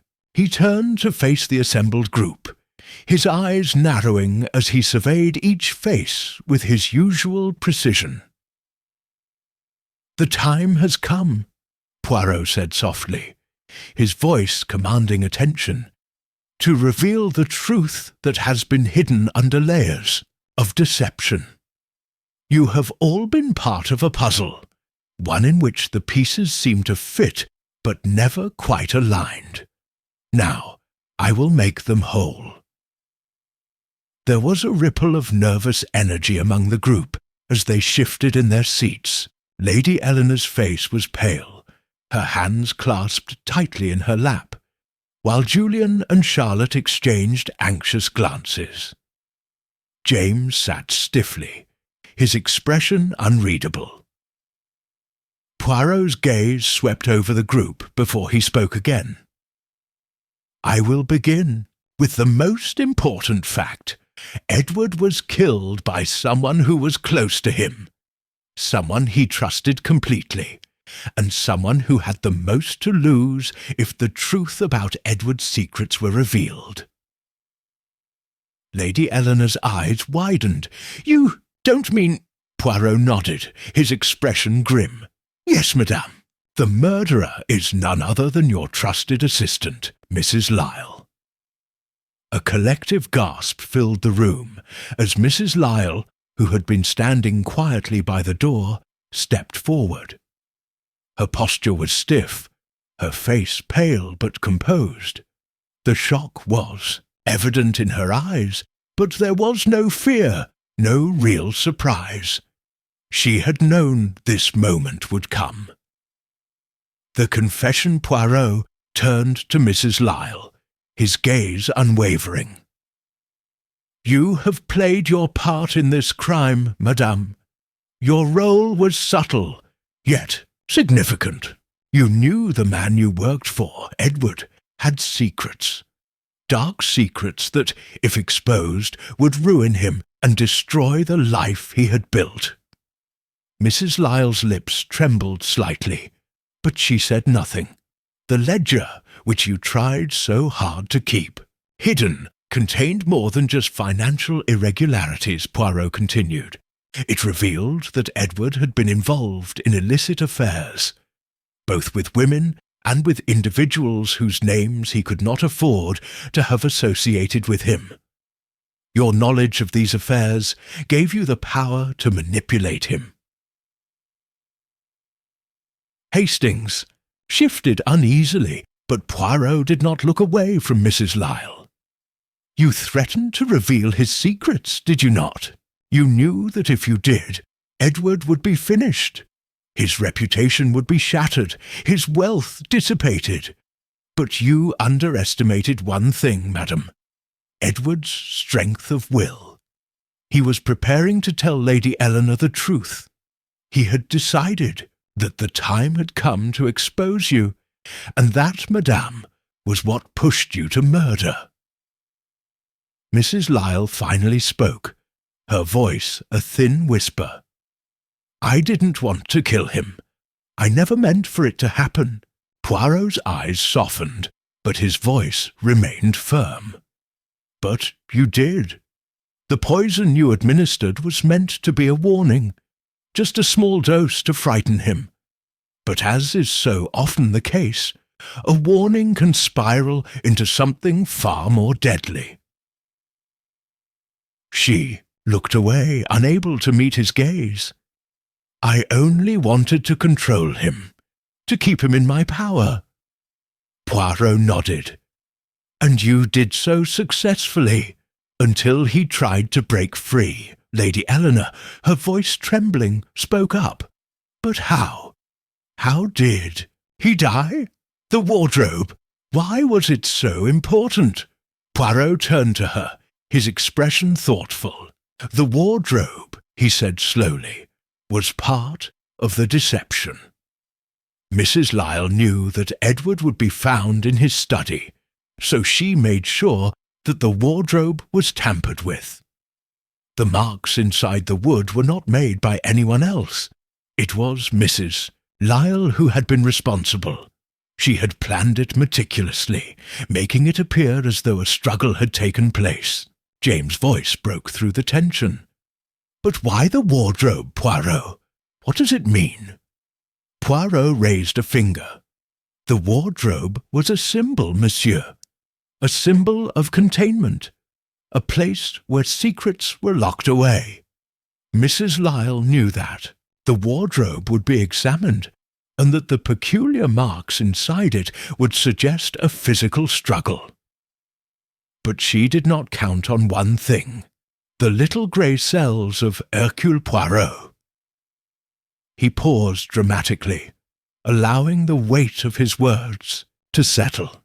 "You see, the marks were not made by Edward or anyone else who might have struggled with him. They were made by Mrs. Lyle herself, in her desperate attempt to stage the crime." The final twist of silence descended over the room, the weight of Poirot's words hanging in the air. Mrs. Lyle, her face now drained of colour, took a step back. There was no more hiding from the truth. The game was up, but Poirot was not finished. "There is one more thing, a final revelation," he continued, his voice calm but resolute. "The final clue, which I had suspected all along. The initials, S.W., found in the financial ledger. You see, Madame Lyle, your power over Edward was not just derived from his secrets, but from your ability to control his finances." Mrs. Lyle's eyes flickered with panic, but Poirot pressed on. "S.W. was not an external threat. It was you. You had manipulated Edward's investments, controlling his wealth and leading him into financial ruin. S.W., the secret, wealth you had hidden, was the leverage you used to blackmail him. You were the one behind the mysterious transactions." Mrs. Lyle took a deep breath, finally breaking down. "It was true. I controlled him. I had to. It was the only way to keep him in my power." Poirot turned to the others, his face grave. "You see, every aspect of this crime was a calculated move. Mrs. Lyle was the mastermind behind it all, using her position of trust to manipulate and control Edward. She knew exactly how to make him dance to her tune." Justice and reflection. The room was filled with a sense of finality as Poirot's words settled. Mrs. Lyle was arrested, her fate sealed by her own actions. The truth had come to light, but there was little satisfaction to be found in the revelation. It was a tragic tale of power, control, and the consequences of manipulation. Lady Eleanor's voice, soft with disbelief, cut through the stillness. "I never thought it would be her.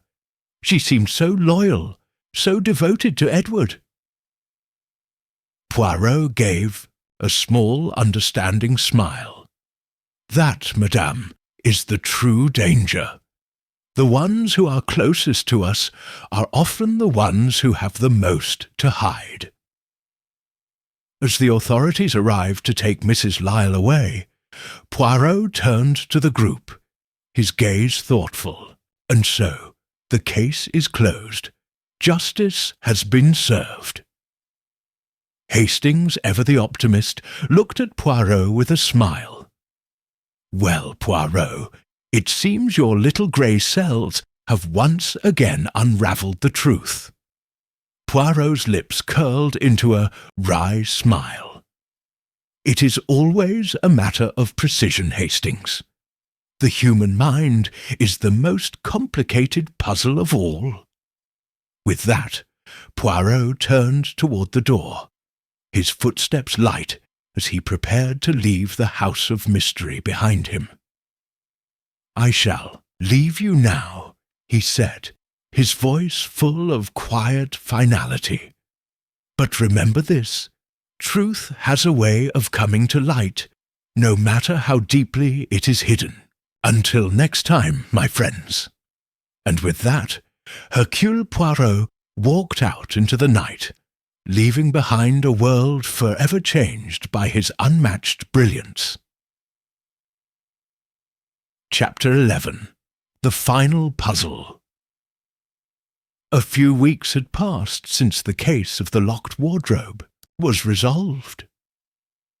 The winter chill had given way to the early signs of spring, and the house where the murder had taken place was quieter now, its echoes of tragedy and mystery fading into the distance. Yet, for Hercule Poirot, the reverberations of the case lingered. It had been a difficult one, filled with intricate human emotions and deceptive motives, all wrapped in the facade of a well-bred, high-society family.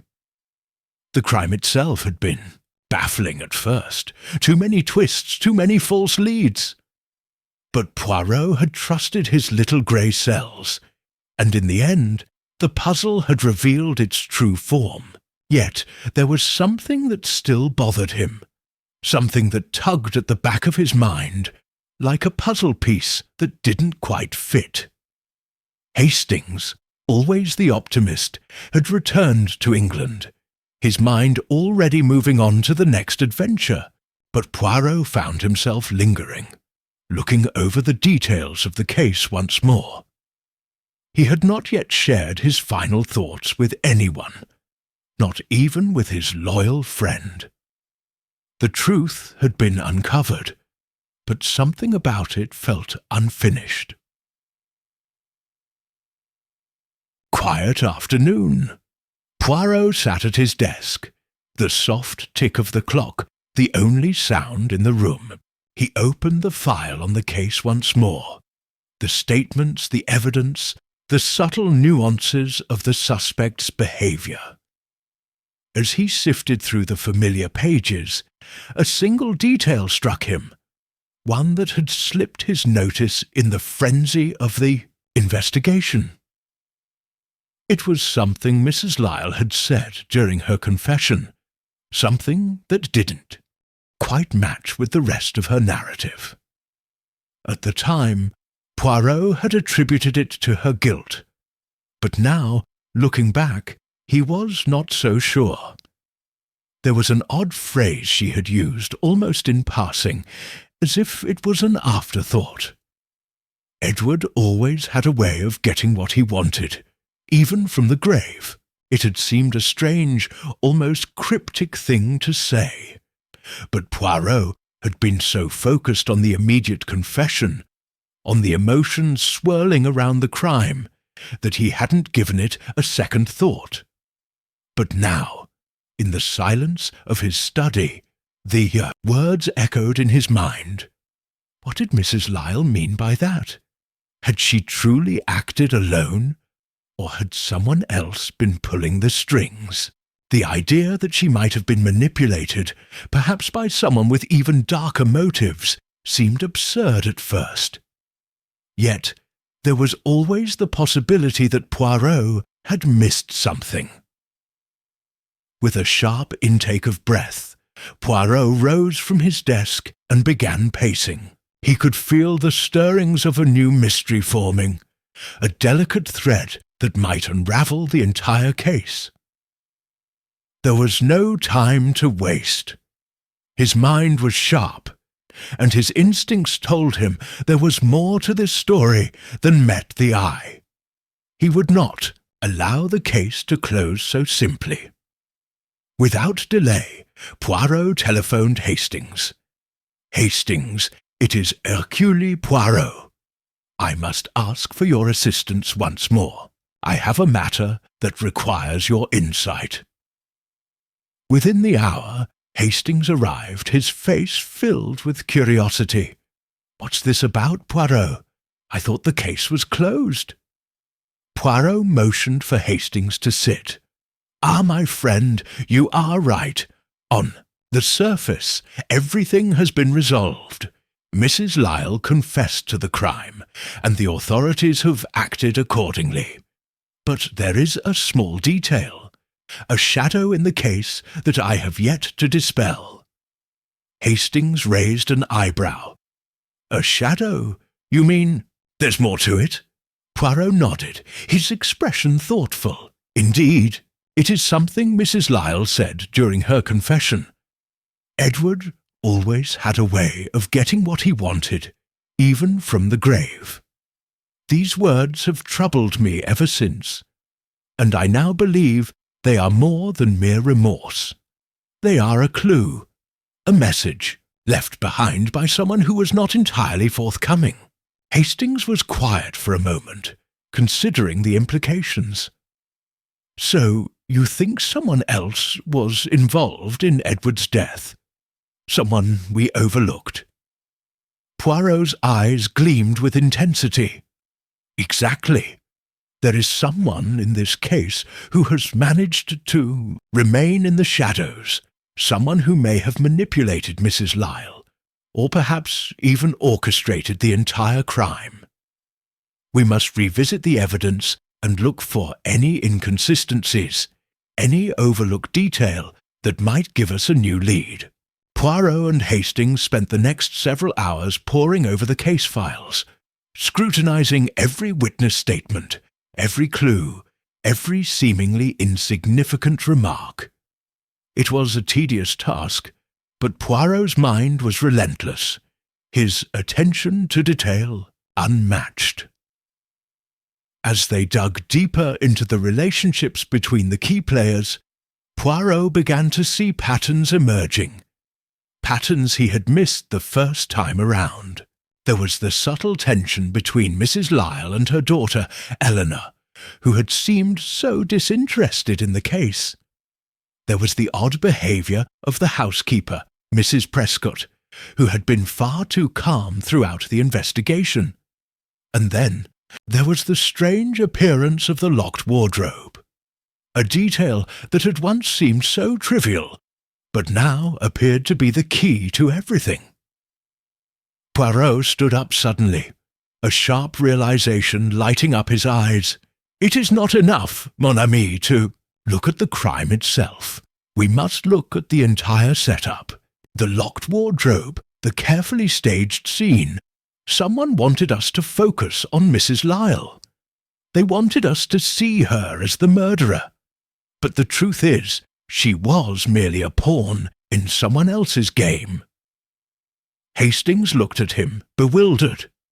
"So you think someone planted the evidence? Someone made it look like she was guilty?" Poirot nodded. "Precisely, and I believe I know who it is." They hurried to the estate once more, Poirot's mind racing with the pieces of the puzzle coming together. As they arrived, Poirot made his way to the room where the crime had taken place, examining the scene one more time, this time with a fresh perspective. And there, hidden in plain sight, was the final clue. A small, almost invisible scratch on the inside of the wardrobe. It was a detail no one had noticed before, but Poirot could see it clearly now. The scratch was too deliberate to be an accident. Someone had been trying to send a message.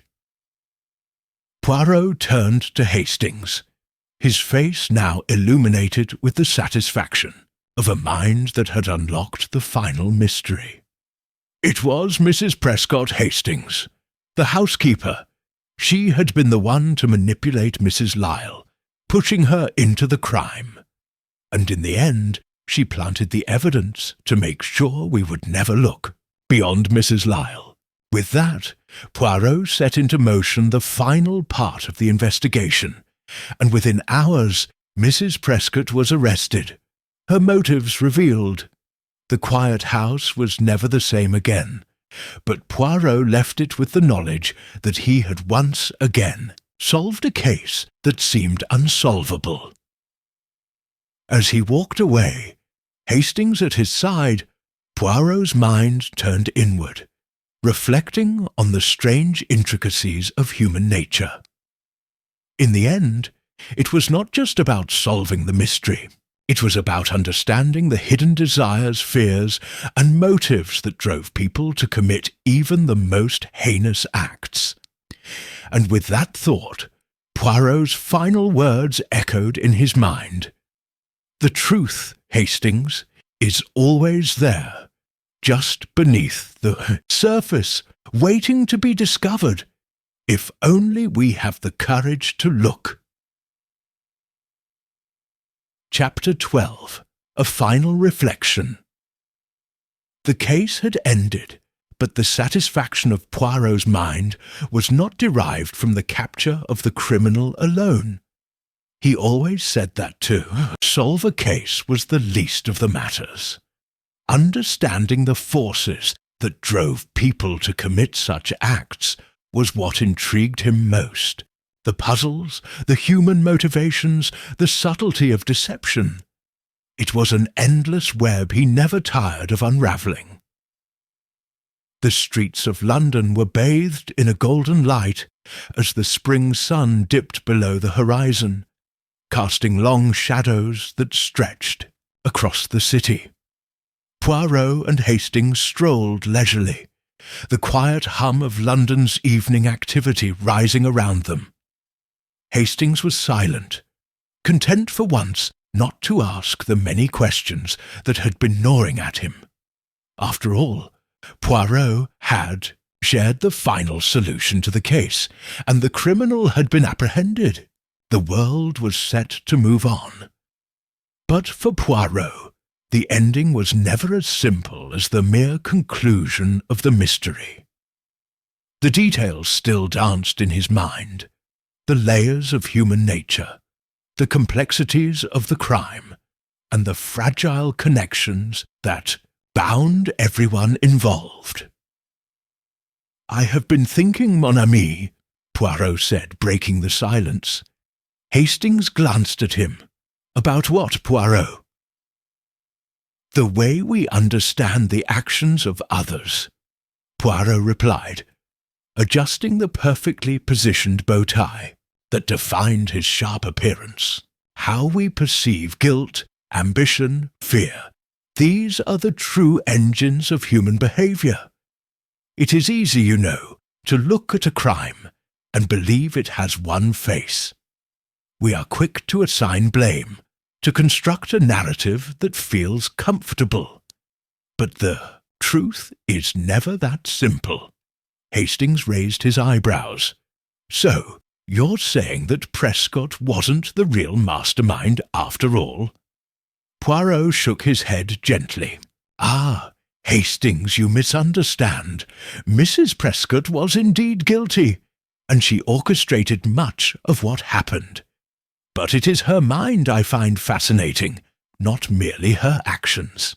What drove her to such lengths? Why did she choose to manipulate Mrs. Lyle into committing the crime when she could have taken matters into her own hands? That, my dear Hastings, is what intrigued me." Hastings reflected on Poirot's words. It was true that while the case had been solved, Poirot's insight had gone deeper than anyone else's. While most detectives might have revelled in the mechanics of the crime, the locked wardrobe, the misdirection, Poirot had sought to understand the psychology behind it, and it was this unyielding focus on the human heart that had made him so successful. "Now that it's over," Hastings said after a moment, "do you feel satisfied with the resolution? I mean, You worked it all out, but was it everything you expected?" Poirot smiled, the corner of his lips twitching upward in that familiar, enigmatic way. "Satisfaction, my friend, is fleeting. The truth is rarely as neat as we wish it to be. What we uncover in the end is often not the whole story, and that can be both comforting and unnerving." Comforting and unnerving? How do you mean? It is comforting because the crime is solved and justice has been served.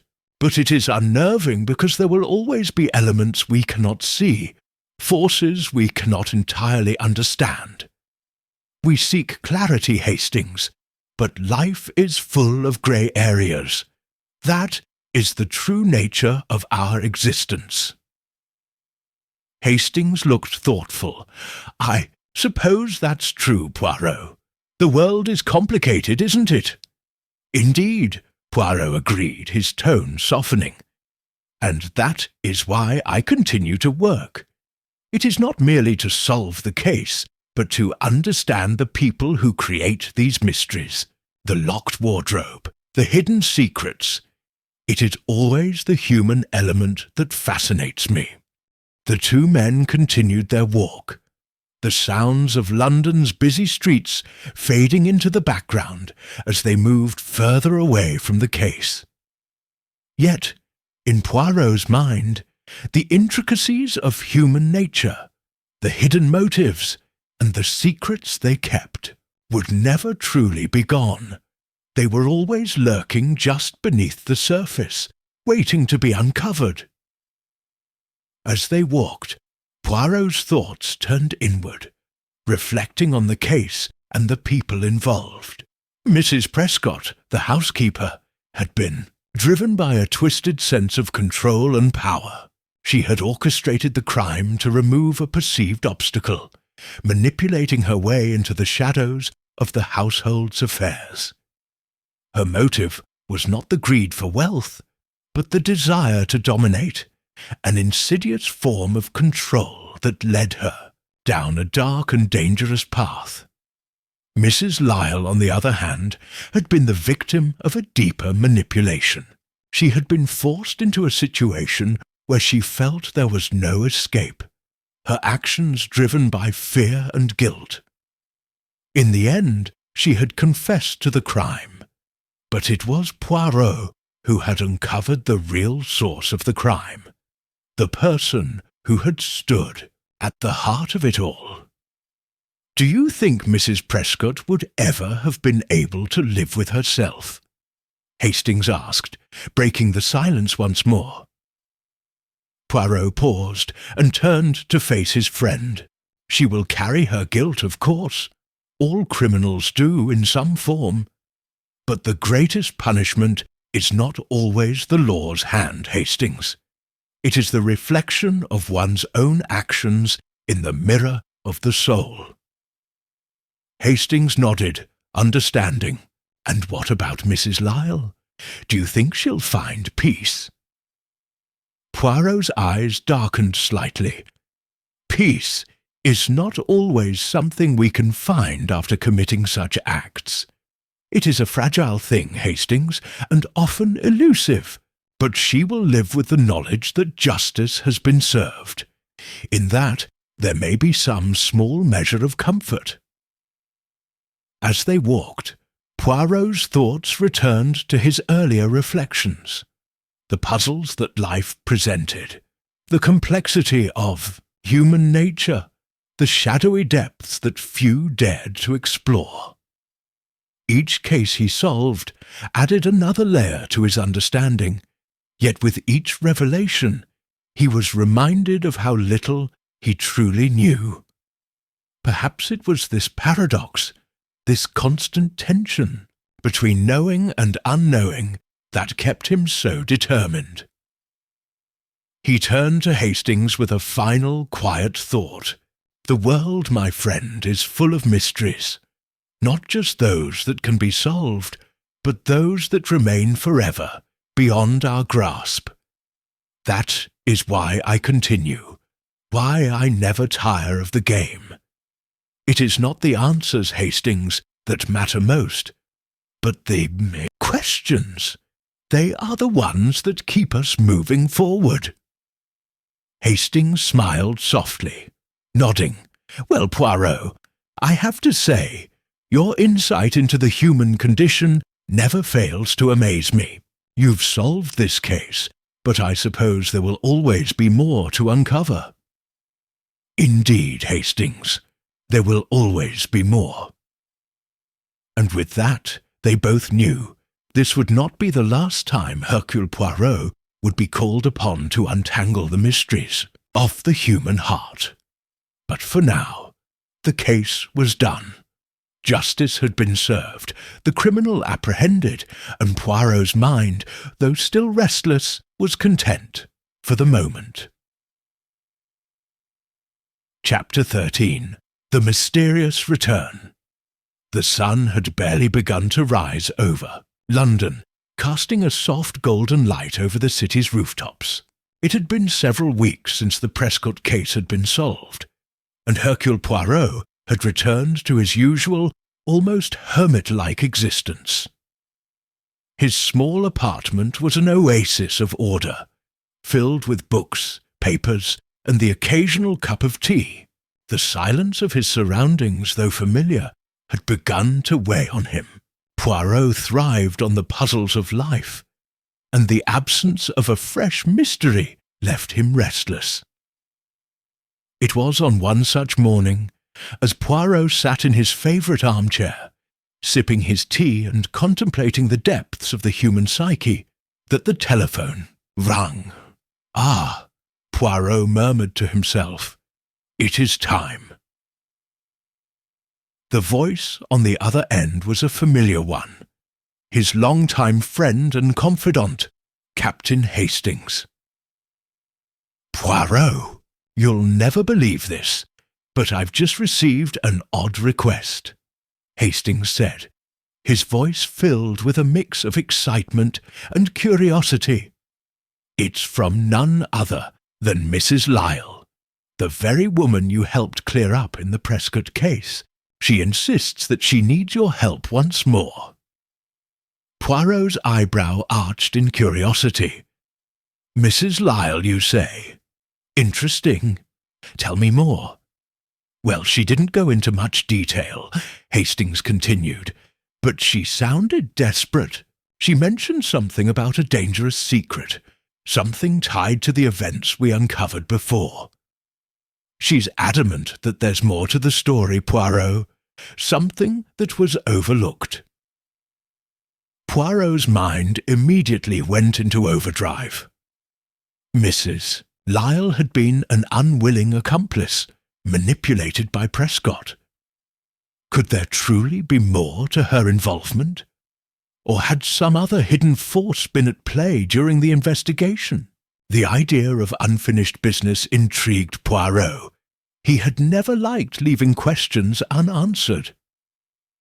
"I will see her at once," Poirot declared, rising from his chair with his usual composure. "Tell her to meet me at my office tomorrow afternoon." The following day, Poirot sat in his private study, the door slightly ajar as he waited for Mrs. Lyle's arrival. The room was impeccably arranged, each item in its place. He had learned long ago that clarity of the surroundings often led to clarity of thought. When Mrs. Lyle entered, her expression was tight with anxiety, her hands nervously clutching a small leather bag. She looked dishevelled, as if the weight of her own thoughts had driven her into some form of disarray. "Ah, Madame Lyle," Poirot greeted her, his voice soothing but firm. "Please, sit down. You seem troubled." She sat down across from him, her face pale, her eyes darting nervously. "Poirot, I don't know where to begin," she whispered, her voice shaking. "I thought it was all over. But now I realize there was something we missed. Something I missed. Poirot leaned forward, his sharp eyes never leaving her face. Tell me, madame. You have my full attention. Mrs. Lyle inhaled deeply and then spoke in a hurried tone. Before the crime happened, the murder in Prescott's house, I noticed something strange, something in Prescott's behaviour, something I didn't fully understand at the time. She would talk about a man, someone from her past, someone she seemed to be afraid of. I never took it seriously, but now I fear it was connected to everything. Poirot's mind raced. A man from Prescott's past? This was new information. Was it possible that the true motive behind the crime was not simply Prescott's desire for control, but something far darker, something buried in her past? "What is this man's name?" Poirot asked, his voice calm but insistent. "I don't know," Mrs. Lyle admitted. "I never got the full details, but I remember her saying his name once, only once, when she was particularly agitated. She called him Marcus." Poirot's eyes narrowed. "Marcus? And you say she feared him?" Mrs. Lyle nodded vigorously. "Yes, Poirot. I saw it in her eyes, fear. And there was something else. Something about a letter, she said, she'd hidden from everyone. I don't know if it's connected, but I feel as though I'm being dragged back into something much darker than I ever imagined." Poirot sat back, his mind whirring. He knew that what Mrs. Lyle had just revealed could be the key to everything. Something that had been right in front of him all along. Something so subtle that even he had missed it. "Tell me, madame," Poirot said carefully. "Where is this letter? You must know where it is hidden." Mrs. Lyle hesitated, but only for a moment. "I don't know exactly, but Prescott once mentioned it being in the house, in the study. She was always so protective of it. I don't know what was in it, Poirot, but I think it could explain everything." Poirot's expression remained unreadable, but internally his mind began to make connections.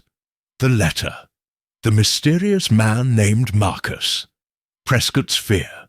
It all pointed to something deeper than the surface case of greed and manipulation. "There is more to this mystery than meets the eye, madam," Poirot said, rising from his chair. "We must go to Prescott's house. If this letter exists, we must find it. It holds the key to all of this." As Poirot and Mrs. Lyle arrived at Prescott's residence, the house stood before them like a silent witness to the past. The once grand mansion, now seemingly abandoned, seemed to exude an eerie presence. No one had entered since the murder, and the air was thick with a sense of forgotten secrets. Poirot led Mrs. Lyle to the study, the room where Prescott had spent much of her time. He scanned the surroundings with his sharp eyes, taking in every detail. The desk, the shelves, the books, all meticulously arranged, just as one would expect in Prescott's world of control. Poirot's eyes narrowed as he approached the desk. He began carefully examining the drawers, pulling them open one by one. Each contained mundane items, papers, letters and books. But then, as his hand brushed across the back of one drawer, he felt something. A small hidden compartment. With a delicate motion, Poirot slid open the hidden compartment. Inside, tucked away beneath a stack of old papers, was a letter, a yellowed, fragile envelope. Poirot held it up, turning it over in his hands. "This is it," Poirot whispered. "The letter that Prescott hid so carefully." He opened the envelope with the utmost care, revealing the contents inside. The letter was dated years ago, written in a hurried, almost frantic hand. As Poirot read the words, his eyes hardened. "It is as I suspected," Poirot said, his voice cold. "Marcus was no mere acquaintance. He was someone who held power over Prescott, someone who controlled her life, perhaps even her fate." The letter detailed Prescott's fear of Marcus, revealing a twisted history between them, one of manipulation, threats, and an unbreakable bond forged in the shadows of her past. Prescott had been trying to free herself from Marcus's grasp, and the murder had been a desperate act to break free. Poirot turned to Mrs. Lyle, his face grave. "Now we understand. The real motive was not the desire for wealth, but the need for freedom. Prescott was willing to sacrifice everything, her life, her reputation, to escape Marcus." As the pieces of the puzzle fell into place, Poirot realized that this new information changed everything. Prescott had been a prisoner of her own past, a victim of a dangerous game that had spiraled out of control. "The mystery is not over. Madame Lyle," Poirot said, his voice resolute. "The truth behind Prescott's fear must be exposed. Marcus must be found." The game was far from finished. Poirot knew that the true resolution would not come until Marcus, the elusive figure from Prescott's past, was uncovered. Only then could the final piece of the mystery be revealed. And so, the chase continued. Chapter 14. The Shadow of Marcus. The investigation had taken a dangerous turn, and Poirot could feel the tension building with each passing moment. Mrs. Lyle's revelation about Marcus, the mysterious figure from Prescott's past, had shifted the case into uncharted territory. No longer was this merely a story about a greedy woman and a tragic crime. Now it was a story about control, fear, and a man who seemed to cast a long dark shadow over all their lives. Bro stood at the window of his office, gazing out at the bustling streets of London. The city was alive with its usual frenetic energy, but in his mind the world had grown quieter, more focused. Every case Poirot worked on was a puzzle, but this one felt different. He had uncovered pieces of Prescott's past that no one had known. And now those pieces were leading him down a path he wasn't sure he was ready to follow. Mrs. Lyle had left with a sense of uncertainty, but Poirot had insisted she not speak to anyone else about what they had discovered. The last thing they needed was for Marcus to realize they were getting closer to uncovering the truth. Poirot needed time. Time to gather information. Time to prepare for what he knew would be a confrontation with forces that were not easily understood. Hastings had arrived at Poirot's office just as he was lost in thought. His old friend's presence was always a welcome interruption. "Poirot," Hastings said, his tone cautious, "I've been thinking about this Marcus. He's clearly a dangerous man. I don't like the direction this is going." Poirot turned to face him, his expression calm, though there was a trace of concern in his eyes. "No, Hastings, you are right to be concerned, but the mystery must be solved. We cannot allow fear to dictate our actions. The truth must be uncovered." Hastings paced for a moment, as if considering the weight of Poirot's words. "Do we know anything about this man? Who is he really? Why would Prescott be so afraid of him?" Poirot's mind clicked into action. He reached for the letter they had, found in Prescott's study. The letter that had revealed the history between her and Marcus. This letter is the key, Hastings. Prescott feared Marcus because of his power over her. But power can take many forms: money, influence, and sometimes something more sinister. Poirot paused, scanning the letter once more, his eyes narrowing, as he deciphered the words in front of him. The writing was desperate, as if Prescott had been running out of time. The fear was palpable, but what was most striking about the letter was the mention of a location, an address that Poirot had not yet explored. "This letter," Poirot said, almost to himself, "it speaks of an address, a place where Prescott once sought refuge from, Marcus, a place where she thought she could escape him." Hastings leaned over, his curiosity piqued. "Do you think that's where we'll find him? This Marcus?" Poirot's gaze darkened. "I do not know, Hastings, but I am certain that if we want to find Marcus, we must follow every lead, no matter how small. It is there that we will uncover the next piece of the puzzle." That afternoon, Poirot and Hastings set out for the address mentioned in the letter. It was located on the outskirts of London, a quiet street lined with dilapidated buildings. The area seemed far removed from the opulence of Prescott's life, as though the address itself were a reflection of her desire to escape. They arrived at a small, unremarkable building, a townhouse that looked as if it had been abandoned for years. The windows were boarded up, the paint peeling off the door, and the front yard overgrown with weeds. It was hard to imagine that anyone had lived there recently, much less someone like Prescott, who had once enjoyed the luxuries of high society. Poirot approached the door cautiously, his keen eyes scanning every detail of the house. Hastings stood beside him, uneasy. "Are you sure about this, Poirot? This place looks like it's been abandoned for years." Poirot nodded slowly.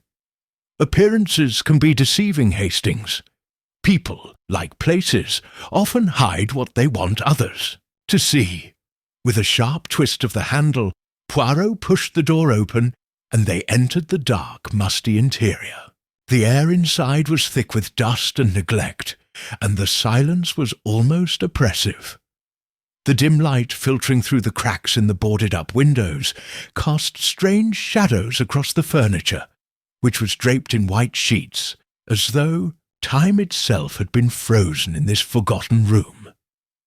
Poirot moved with purpose, inspecting the walls, the furniture, and the small details that others might overlook.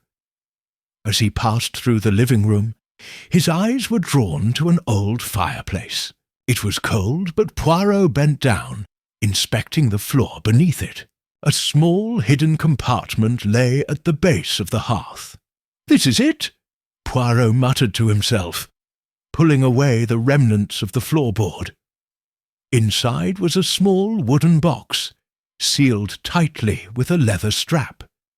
His fingers danced across the surface of the box, and when he opened it, a chilling realization washed over him. Inside the box were several items, a series of letters, each one marked with the same name. Marcus. There were photographs too, faded and worn, and there, in the centre of it all, was a journal. The journal was Prescott's handwriting, but there was something more sinister about it. The words were frantic, almost too hasty, as if the writer feared being watched. Poirot flipped through the journal, his eyes scanning each entry. As he read, the truth became clearer. Prescott's connection to Marcus was not just a simple fear. It was a bond of manipulation and control. Marcus had been blackmailing her for years, threatening not only her life, but the lives of those she loved. The letters, it seemed, were his way of reminding Prescott that she could never escape him. Mon Dieu, Poirot whispered, his mind racing. Marcus was not just a man from Prescott's past. He was her tormentor. Hastings looked over Poirot's shoulder, his face darkening. So, she was never truly free, and all this time we've been thinking she was the one controlling the situation.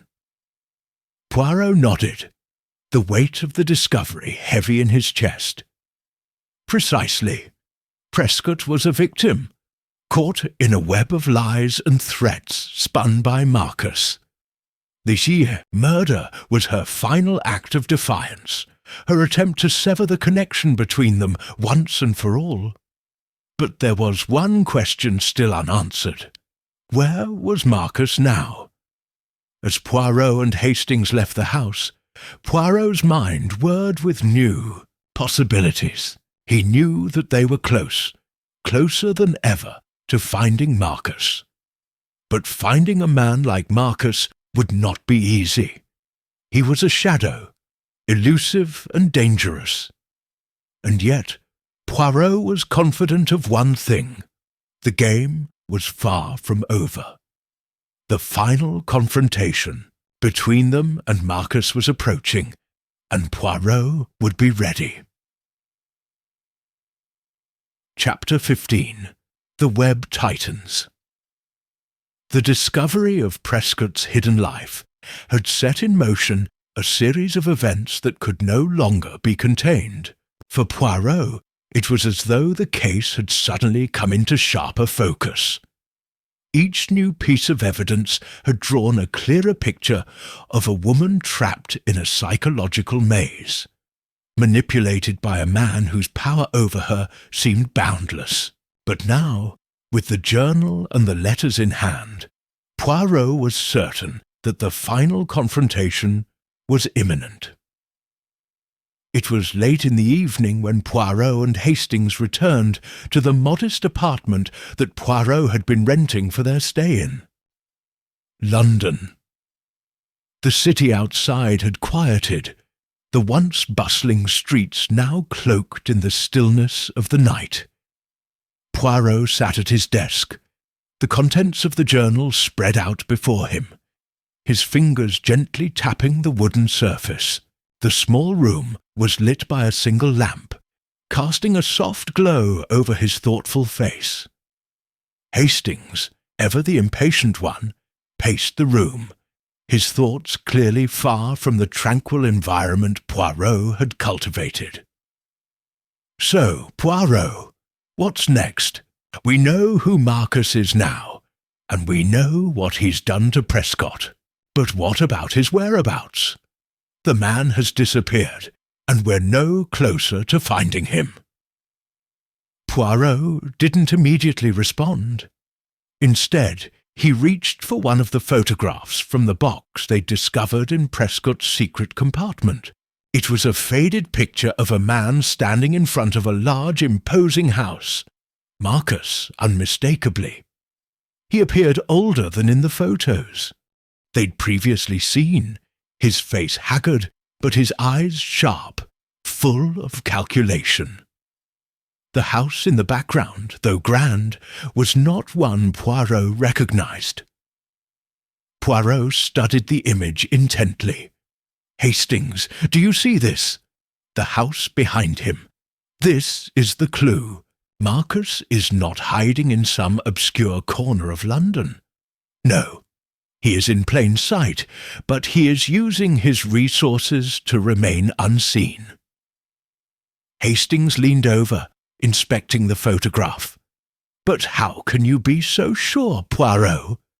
The man has vanished. He must be in hiding. Poirot shook his head slowly. Ah, Hastings, you see, that is where you are mistaken. Marcus has always been a man who hides in plain sight. He uses his wealth, his influence, to slip through the cracks. This house, it is not just a home, it is a fortress, a stronghold where he can control the narrative, where he can ensure that no one dares to come near him. Poirot stood up, his expression one of determination. "Tomorrow, Hastings, we will go to this house. But we must be cautious. Marcus is a man who thrives on secrecy and manipulation. We must be prepared for whatever we might find." The next morning, Poirot and Hastings set out for the location in the photograph. The journey took them to an affluent neighbourhood on the outskirts of London, an area known for its wealthy residents and sprawling estates. As they drove along the tree-lined streets, Poirot could feel the air change. There was something different about this place. The houses here weren't just homes. They were fortresses designed to keep out the prying eyes of the outside world. At the end of a long, winding road, they finally arrived at the house in the photograph. It was an imposing building, a mansion of sorts, surrounded by high gates and thick hedges. The architecture was grand, classical even, with tall columns and a wide sweeping driveway. But there was something eerie about the place. It didn't feel welcoming, as though the house itself held its secrets tightly within its walls. Poirot surveyed the property with keen eyes, his thoughts racing. "This is where Marcus has been hiding, Hastings, and this is where we will find him." The gate to the estate was locked, but Poirot, ever resourceful, seemed unconcerned. He walked up to the gate, inspecting it carefully before knocking gently on the metal. A few moments later, a man appeared from around the corner of the property, a large burly figure, clearly a servant or guard. "Can I help you, gentlemen?" the man asked, his tone wary but polite. Poirot smiled, his usual charming self, as he addressed the man. "Ah, you see, we are here to speak with Mr. Marcus. We have business with him, important business. I trust he is expecting us?" The man hesitated, clearly taken aback by Poirot's confidence. He glanced at the gates, as though searching for some sign of who the two visitors might be. Poirot's smile remained, though there was something in his eyes, something that made the man hesitate even longer. Finally, the guard spoke, his voice softening. "Mr. Marcus is not at home at the moment, gentlemen. He is away on business. If you would like, I can take your name and message." Poirot's smile never wavered. "No, no, that will not be necessary. We must speak with him immediately. Because the matter is urgent." He leaned slightly forward, his voice low but firm. "I assure you, it would be in your best interest to let us in. You see, Mr. Marcus has been evasive, and we are here to ensure that he understands the importance of this meeting." Hastings watched with a mixture of admiration and apprehension. "Poirot, I must say, I've never seen you quite like this. It's almost as if you're forcing the truth out of him." Poirot's eyes never left the man's face, and after a few seconds of tense silence, the guard stepped aside. "I'll let you in," the man said, his voice resigned. "But please be careful. Mr. Marcus does not take kindly to intrusions." Poirot nodded, a faint smile tugging at the corners of his lips. "Ah, but Hastings, it is not an intrusion. It is merely a professional visit." They entered the mansion, which was even more imposing on the inside. The grand foyer was lined with portraits of long-forgotten ancestors, their eyes following Poirot and Hastings as they moved through the space. Everything was meticulously arranged, The house, a reflection of Marcus's personality, calculated, controlled, and cold. Poirot led the way, his sharp eyes taking in every detail. The house was eerily silent, the only sound the soft echo of their footsteps on the marble floors. As they moved deeper into the house, Poirot's expression grew more serious. There was something unsettling about the place, as though the walls themselves were hiding secrets. They arrived at a large study at the back of the house. The door was ajar, and inside they found Marcus, or at least what was left of him. The room was in disarray, papers scattered across the floor, the contents of drawers overturned. It was clear that something had happened here. Poirot stepped inside, scanning the room with meticulous care. His eyes landed on a single item in the middle of the chaos. A letter, torn in half, with the name Prescott, written in bold, unmistakable handwriting. Poirot bent down to pick it up, his fingers brushing the edges of the torn paper. This, Hastings, is the clue we've been waiting for. Chapter 16. The Final Deception. The torn letter was a clue too perfect to ignore.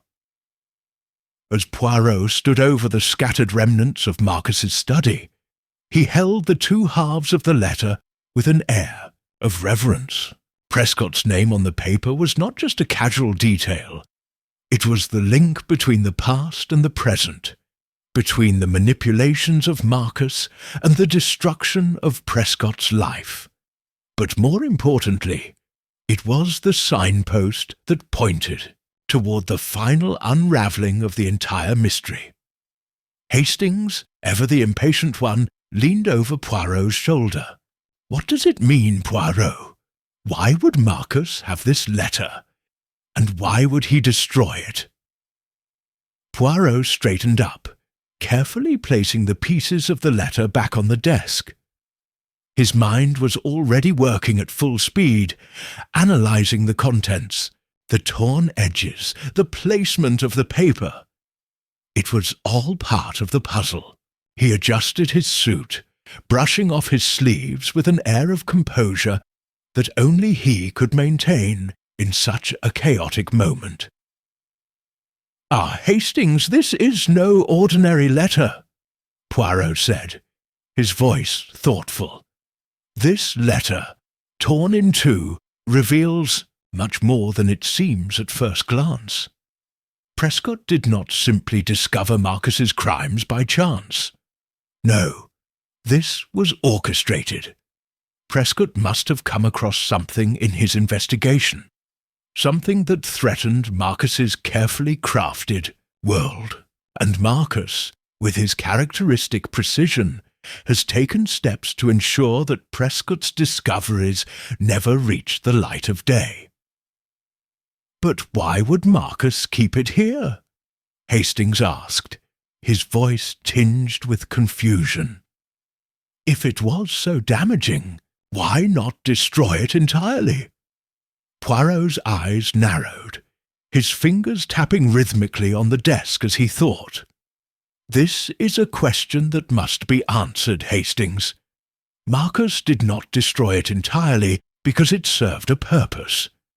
It was a reminder, a warning, a key to his control over Prescott."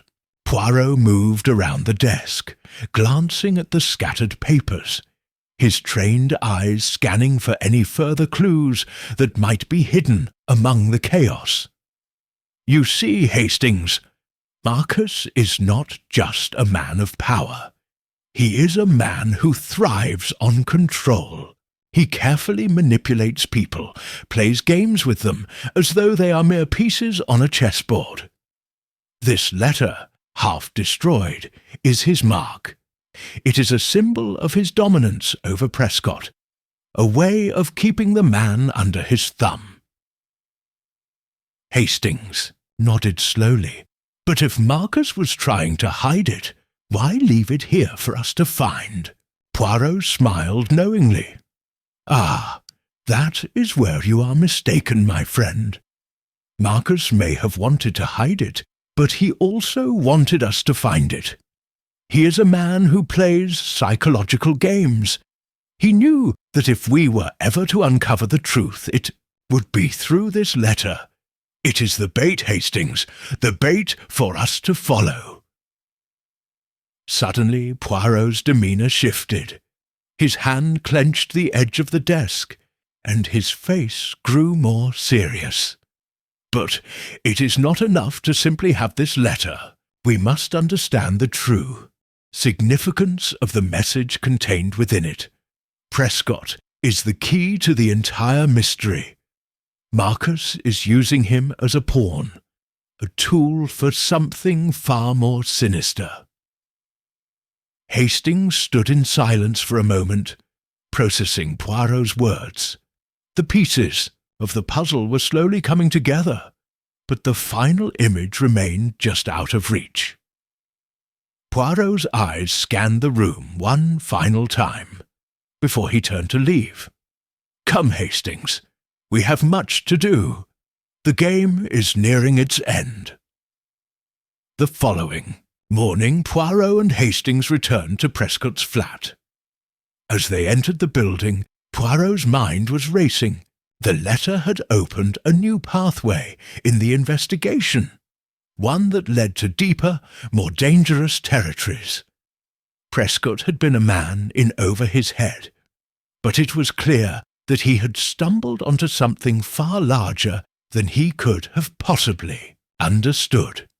Now, with the letter as their guide, they could finally start to piece together the full extent of Marcus's web of manipulation. Inside Prescott's flat, Poirot stood in the middle of the living room, his sharp eyes scanning the surroundings. The room was nearly untouched, as if the chaos and danger of the past few days had not yet fully reached this place. It felt strangely normal, a stark contrast to the mental labyrinth they had just navigated in Marcus's mansion. Poirot turned to Hastings. We are close now, my friend. Marcus has been playing a dangerous game with Prescott, but he underestimated the power of the truth. Prescott might have been manipulated, but he still holds the final piece of the puzzle. They moved to Prescott's desk, where Poirot began to sift through the papers, the same papers they had seen during their initial investigation. There, among the clutter, was another letter. This one was addressed directly to Marcus. The handwriting was the same as Prescott's, but the tone was different, more desperate, more pleading. It was a letter of final warning, a cry for help. Prescott had known he was in danger, and yet he had pressed on, determined to expose the truth about Marcus. The letter spoke of a plan to take Marcus down, of secret meetings, and of a final confrontation. Poirot's fingers skimmed the edges of the paper, his expression growing more intense. This, Hastings, is it. Prescott knew what he was up against. He had a plan that would have brought Marcus's entire empire crashing down. But it seems, in the end, Marcus's influence was too powerful. Hastings's face tightened.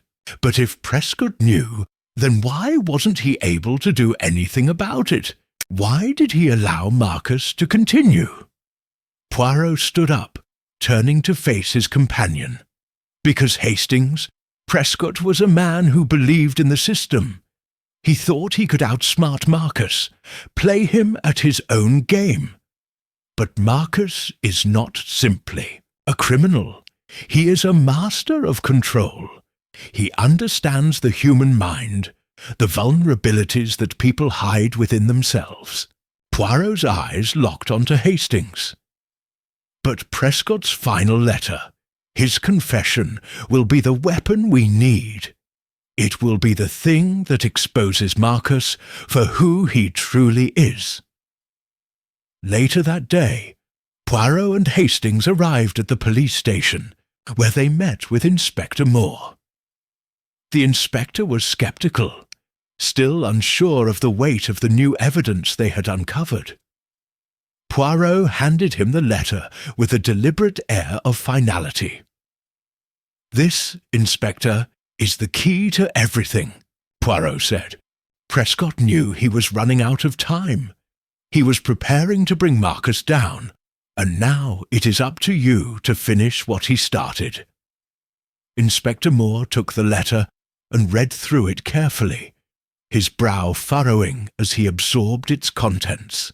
This is a serious accusation. But how do we know that Marcus is behind all of this? What's our next step?" Poirot's eyes sparkled with a sudden clarity. "You must trust me, Inspector. The evidence will come to light when we confront Marcus with the truth. But first, we must find him. And when we do, we will ensure that he faces the consequences of his actions." Poirot straightened his tie and turned to leave. "I have no doubt that justice will be served." Chapter 17. The Final Confrontation. The evening was falling fast, and the air had grown colder as Poirot and Hastings stood outside the imposing facade of Marcus's mansion. The once pristine exterior of the grand house now seemed foreboding, almost malevolent, as though the walls themselves were aware of the secrets they contained. Poirot stood silently, surveying the mansion. His mind, as always, was sharp, calculating, and focused on the task ahead. This was the final confrontation. The truth had been uncovered, and now it was time to face Marcus. Poirot adjusted the brim of his hat, his eyes narrowing as he turned to Hastings. "This, my friend, is the moment we have been working toward. Marcus believes he controls everything.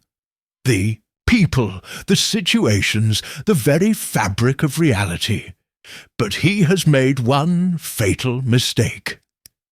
Hastings looked at his friend, the familiar feeling of unease creeping into his chest. "And what is that mistake, Poirot?" Poirot smiled slightly, the faintest hint of satisfaction in his eyes. "He underestimated the power of truth, Hastings. He has always manipulated others, played his mind games, and created webs of deception. But truth, no matter how deeply buried, always finds a way to the surface." Hastings couldn't help but feel a pang of nervousness. "Do you really think we're ready for this, Poirot? Marcus is a dangerous man." Poirot nodded, his face hardening. "Indeed, he is not just dangerous, Hastings. He is a master manipulator. But in the end, no amount of manipulation can escape the reach of the truth. We have uncovered his lies, and now he must face the consequences." The door to the mansion creaked open, and they were met by the stern face of the butler, who had grown increasingly agitated ever since Marcus's disappearance. The butler's eyes flickered nervously as he let them in, his movements stiff and uncertain. Poirot didn't bother with pleasantries, stepping inside with a sense of purpose. The mansion seemed eerily quiet, with no sounds of life. Poirot took a few deliberate steps forward, scanning the darkened hallway. The flickering light of a single candle in the distance added to the atmosphere of foreboding that seemed to permeate every corner of the house. As they moved through the halls, Hastings couldn't help but feel a sense of unease creeping up on him. Something about the house felt wrong. It was as though they were walking through a labyrinth, every corner leading them deeper into a web of lies and manipulation. Poirot's keen eyes, however, were focused on one thing: the study, the same room where Marcus had first confronted them, where the letter had been found, and where all the pieces of the puzzle had been slowly assembled. This was where the final confrontation would take place. Poirot knew that Marcus would be waiting for them. As they entered the study, Poirot's instincts were immediately on high alert. The room was dark, but the faint glow of a desk lamp illuminated a small corner. There, seated behind the desk, was Marcus. His posture was rigid, his eyes cold and calculating, as though he had been expecting them all along. "Ah, Monsieur Poirot," Marcus said, his voice dripping with condescension. "You've finally arrived. I must admit, I've been expecting this moment for some time now." Poirot stood still, his eyes fixed on Marcus. He could feel the weight of the man's presence in the room, but he remained calm, composed. "Indeed, Marcus, but it is not you who has been expecting this moment. It is I. You see, my friend, the truth has always been my ally, and no amount of manipulation or deceit can change that." Marcus's lips curled into a sly smile. "Ah, but you underestimate me, Poirot. I have always been in control, even when you thought you were one step ahead. Your precious little grey cells may be sharp, but they are not invincible." Poirot's eyes glinted with determination. "You misunderstand, Marcus. It is not my grey cells that have led me to this point. It is the truth, the very thing you have spent your life avoiding, twisting and concealing. But no matter how many lies you build, no matter how many people you manipulate, the truth will always find its way to the surface." For a moment, the two men locked eyes, a silent battle of wills playing out between them. Marcus, ever the master of manipulation, tried to break Poirot's resolve with a calculated smirk. "And what truth is that, Poirot?" "The truth that I was behind Prescott's downfall. The truth that I am a criminal. Is that the truth you think you've uncovered?" Poirot's voice was steady, his gaze unwavering. "It is not enough to merely know the truth, Marcus. One must understand it, piece it together, see the motives behind the lies. Prescott was a man of integrity, and you destroyed him because he sought to expose the very things you have tried to hide. You thought you could control him, twist him to your will, but in the end it was you who made the fatal mistake."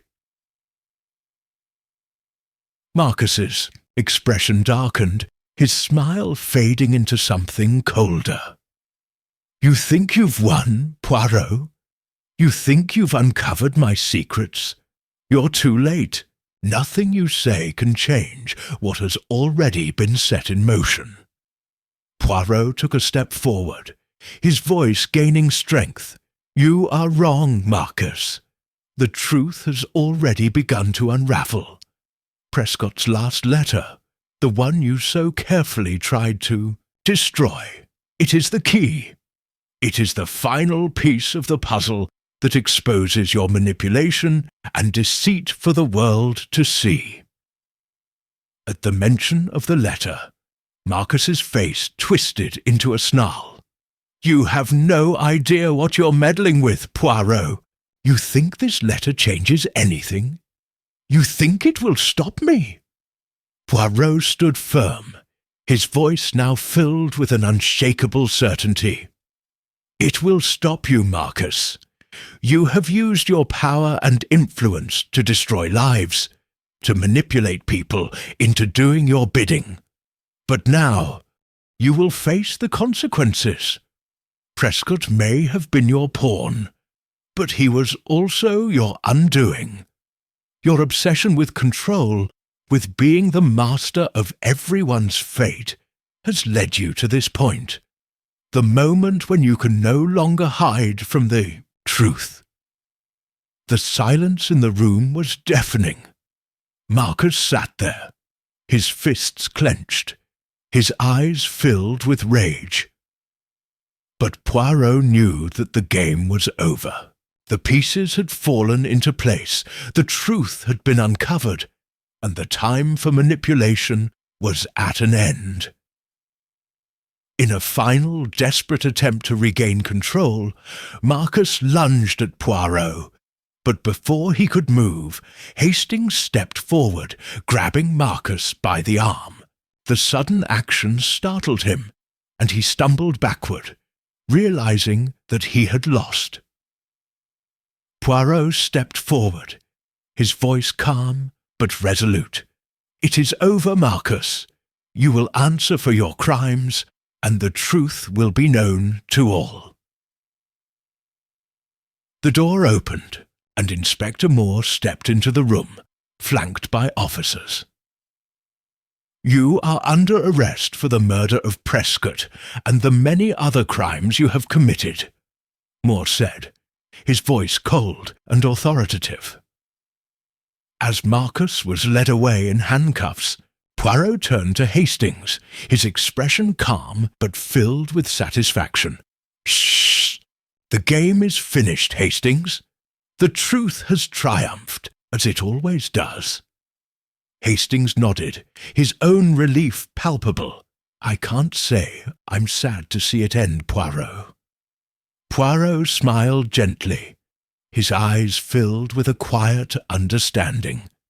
"Justice has been served, mon ami, and that, in the end, is what matters." Chapter 18. The last piece of the puzzle. The dawn was breaking over the horizon as Poirot stood by the window, looking out over the sprawling cityscape below. The early morning light cast long shadows across the streets, and the air was fresh with the promise of a new day. The sense of quiet triumph that had been building within him for the past several days now settled into his bones. But Poirot knew that despite his success, there was still work to be done.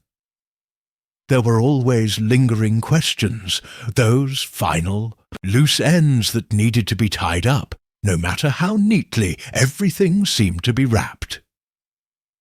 Hastings entered the room, a cup of steaming tea in hand. His face was tired, but there was a lightness to his step. The case was over, and Marcus was behind bars. The city was a little safer, the weight of mystery lifted from their shoulders. Yet Hastings knew as well as Poirot that the resolution of a case often left a sense of emptiness, like the fading echoes of an old song. "Poirot," Hastings began, breaking the silence. "It's over. We've won. But I have to admit, I'm still a little confused about something. You mentioned that Prescott's letter was the key, but I never fully understood why it had such significance. After all, Marcus had destroyed it, hadn't he?" Poirot turned from the window and smiled at his friend. There was a quiet pride in his eyes as he accepted the tea Hastings offered. "Ah, mon ami, the letter was indeed crucial, but not in the way you think. The letter itself, though valuable in its contents, was merely the catalyst. What mattered more was the pattern of behavior it revealed, the connections between Marcus's actions and the people he had manipulated." Hastings sat down, leaning forward with interest. "I'm listening, Poirot. You've always been a master at seeing things others don't. What did you see in that letter?" Poirot placed his teacup gently on the table and began to pace the room, slowly, his fingers tapping together thoughtfully. Marcus was an expert in deception. He used every tool at his disposal to control those around him. Prescott, you see, had uncovered something important, something that Marcus thought was buried deep beneath layers of lies.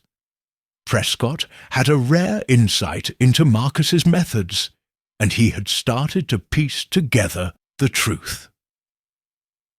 Hastings furrowed, his brow, his mind working to connect the dots. But Prescott was an ordinary man. How could he possibly have known all of that? Precisely, Poirot said, pausing to look Hastings in the eye. It was not just Prescott's intelligence. It was his vulnerability. Marcus believed that Prescott, with his history of financial struggles and his broken spirit, would be the perfect pawn.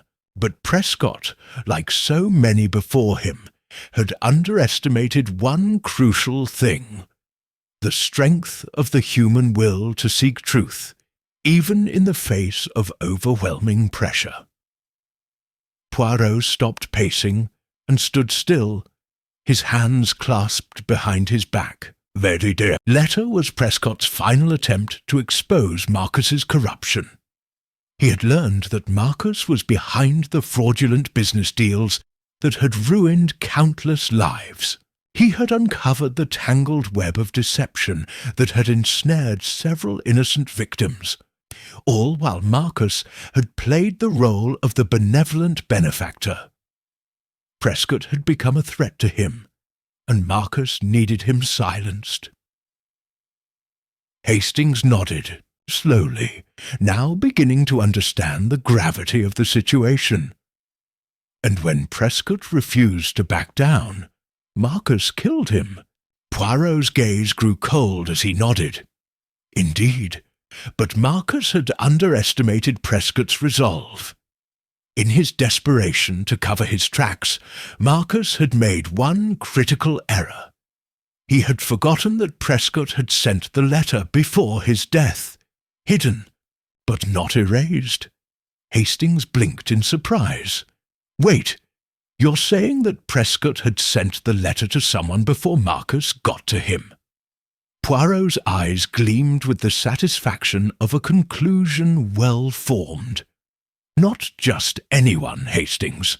To me? Hastings leaned forward in surprise. You?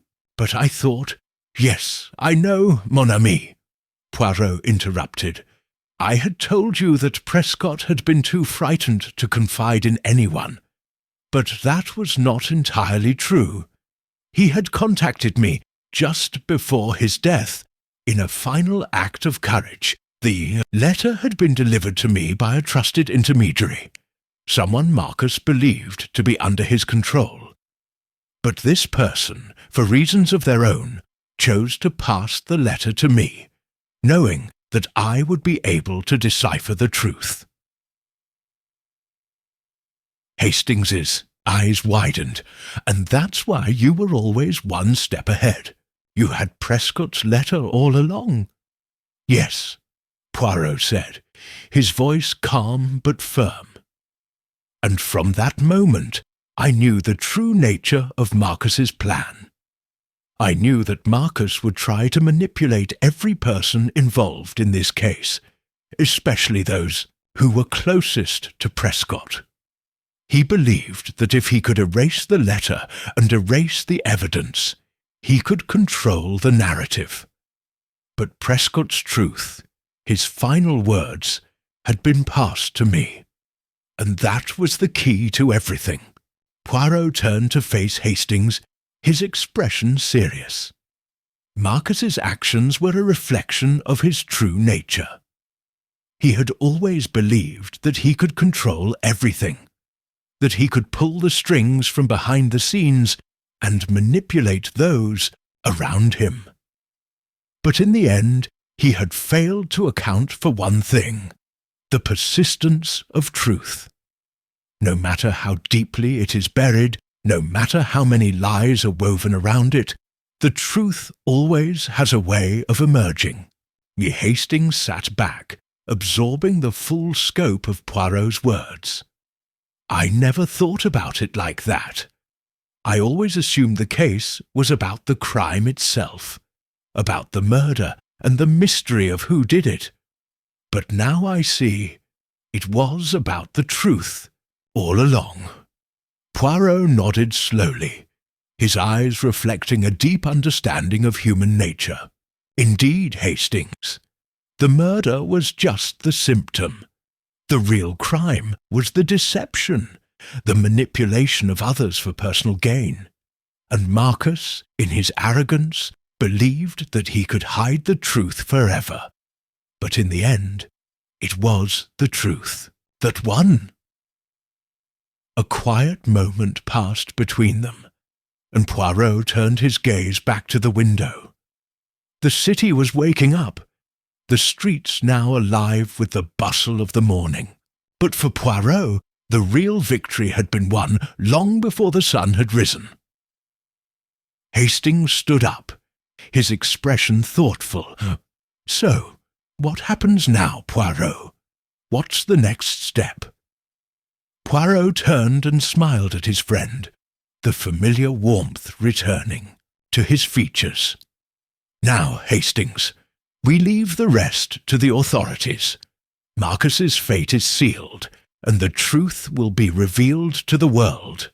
As for us, we have done our duty, and we can move on to our next adventure, wherever it may be." Hastings smiled in return, his trust in Poirot unwavering. "And I have no doubt that when the next case comes, you'll be just as ready as ever." Poirot nodded, a twinkle in his eye. "Indeed, mon ami, the work is never truly done. But for today, I think we have earned a little rest."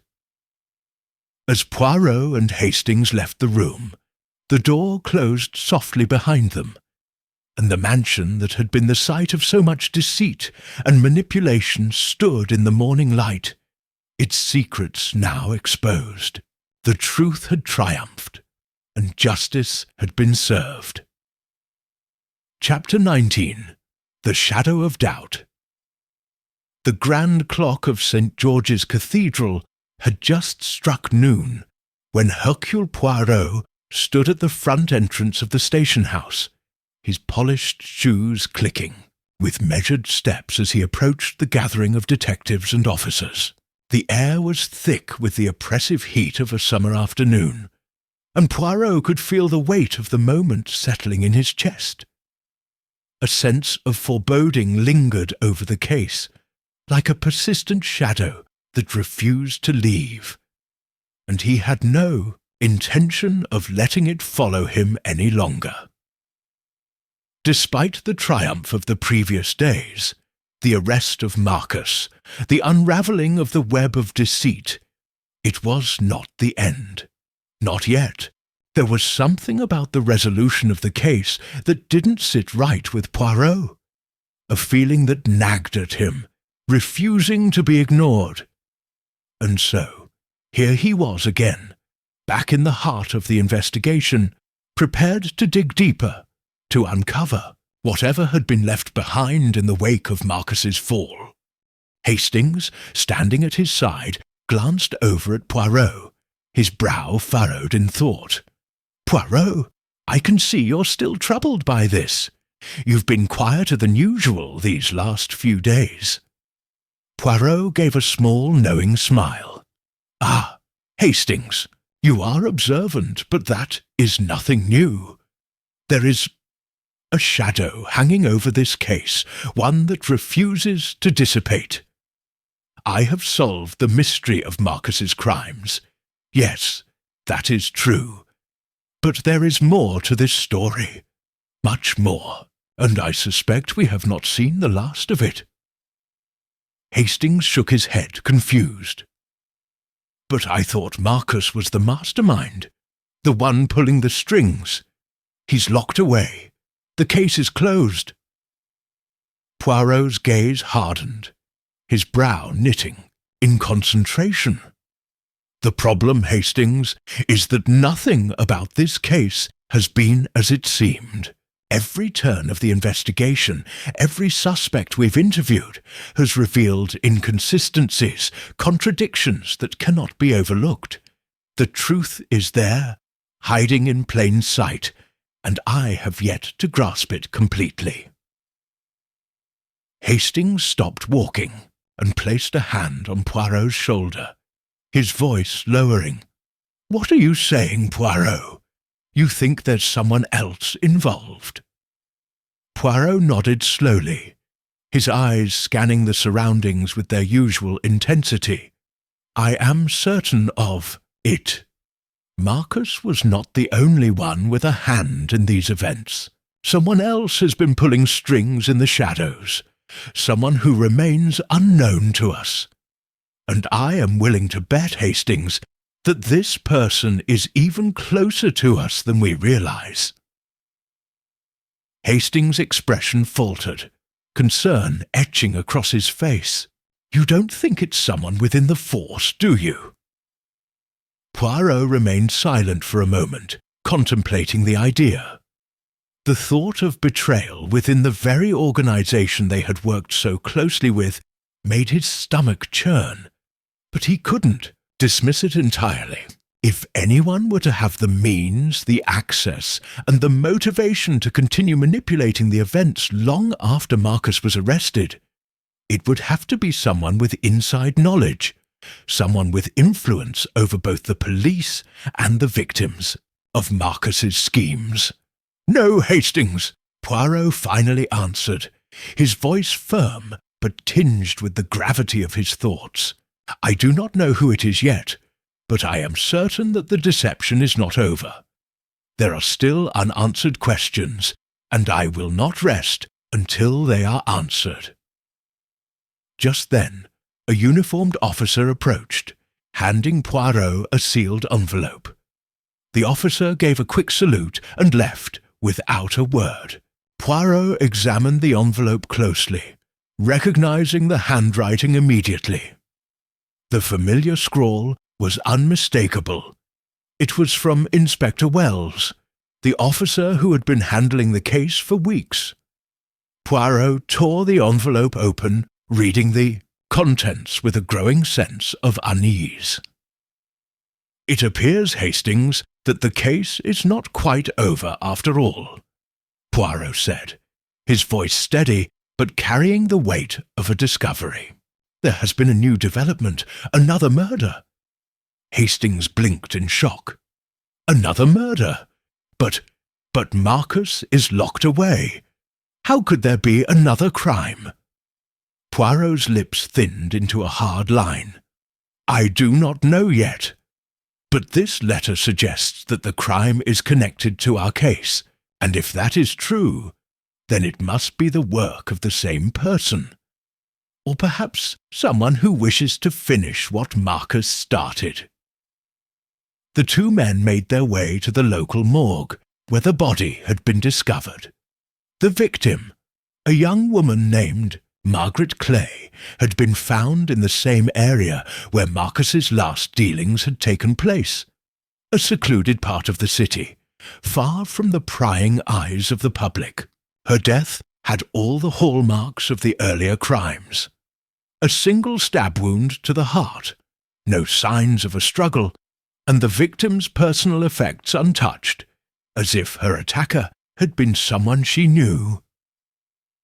Poirot stood in the morgue, silently, surveying the body. Margaret Clay had been an enigma, someone whose name had come up in passing during the investigation, but never in a meaningful way. The young woman had been a part of Marcus's circle of influence, a minor player who had been trying to build her career as a business consultant. Her death, Poirot suspected, was not an accident. It was intentional, meant to send a message. "Well, you see, Hastings?" Poirot asked, turning to his friend with a grave expression. "The pattern is clear. Someone is still trying to control the narrative, still trying to bury the truth." Hastings frowned, his face filled with concern. "But," Why Margaret Clay? She didn't seem to have much involvement in the crimes. Poirot's mind was already racing through the possibilities. That is exactly the question we must answer, Hastings. Margaret may have seemed insignificant, but I suspect she knew something she shouldn't have. Perhaps she uncovered a secret that someone was desperate to keep hidden. The fact that her death mirrors the others tells me that she was not just a random victim. Poirot turned on his heel and left the morgue, his mind whirring with the implications of the new murder.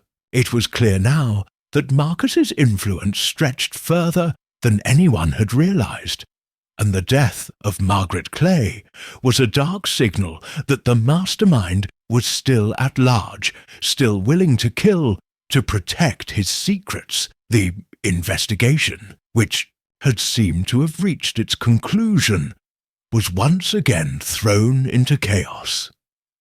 Someone else, someone with a vast network of influence and power, was orchestrating these events, and Hercule Poirot, with his unyielding dedication to uncovering the truth, knew that he was the only one capable of exposing the full extent of the conspiracy that had plagued the city.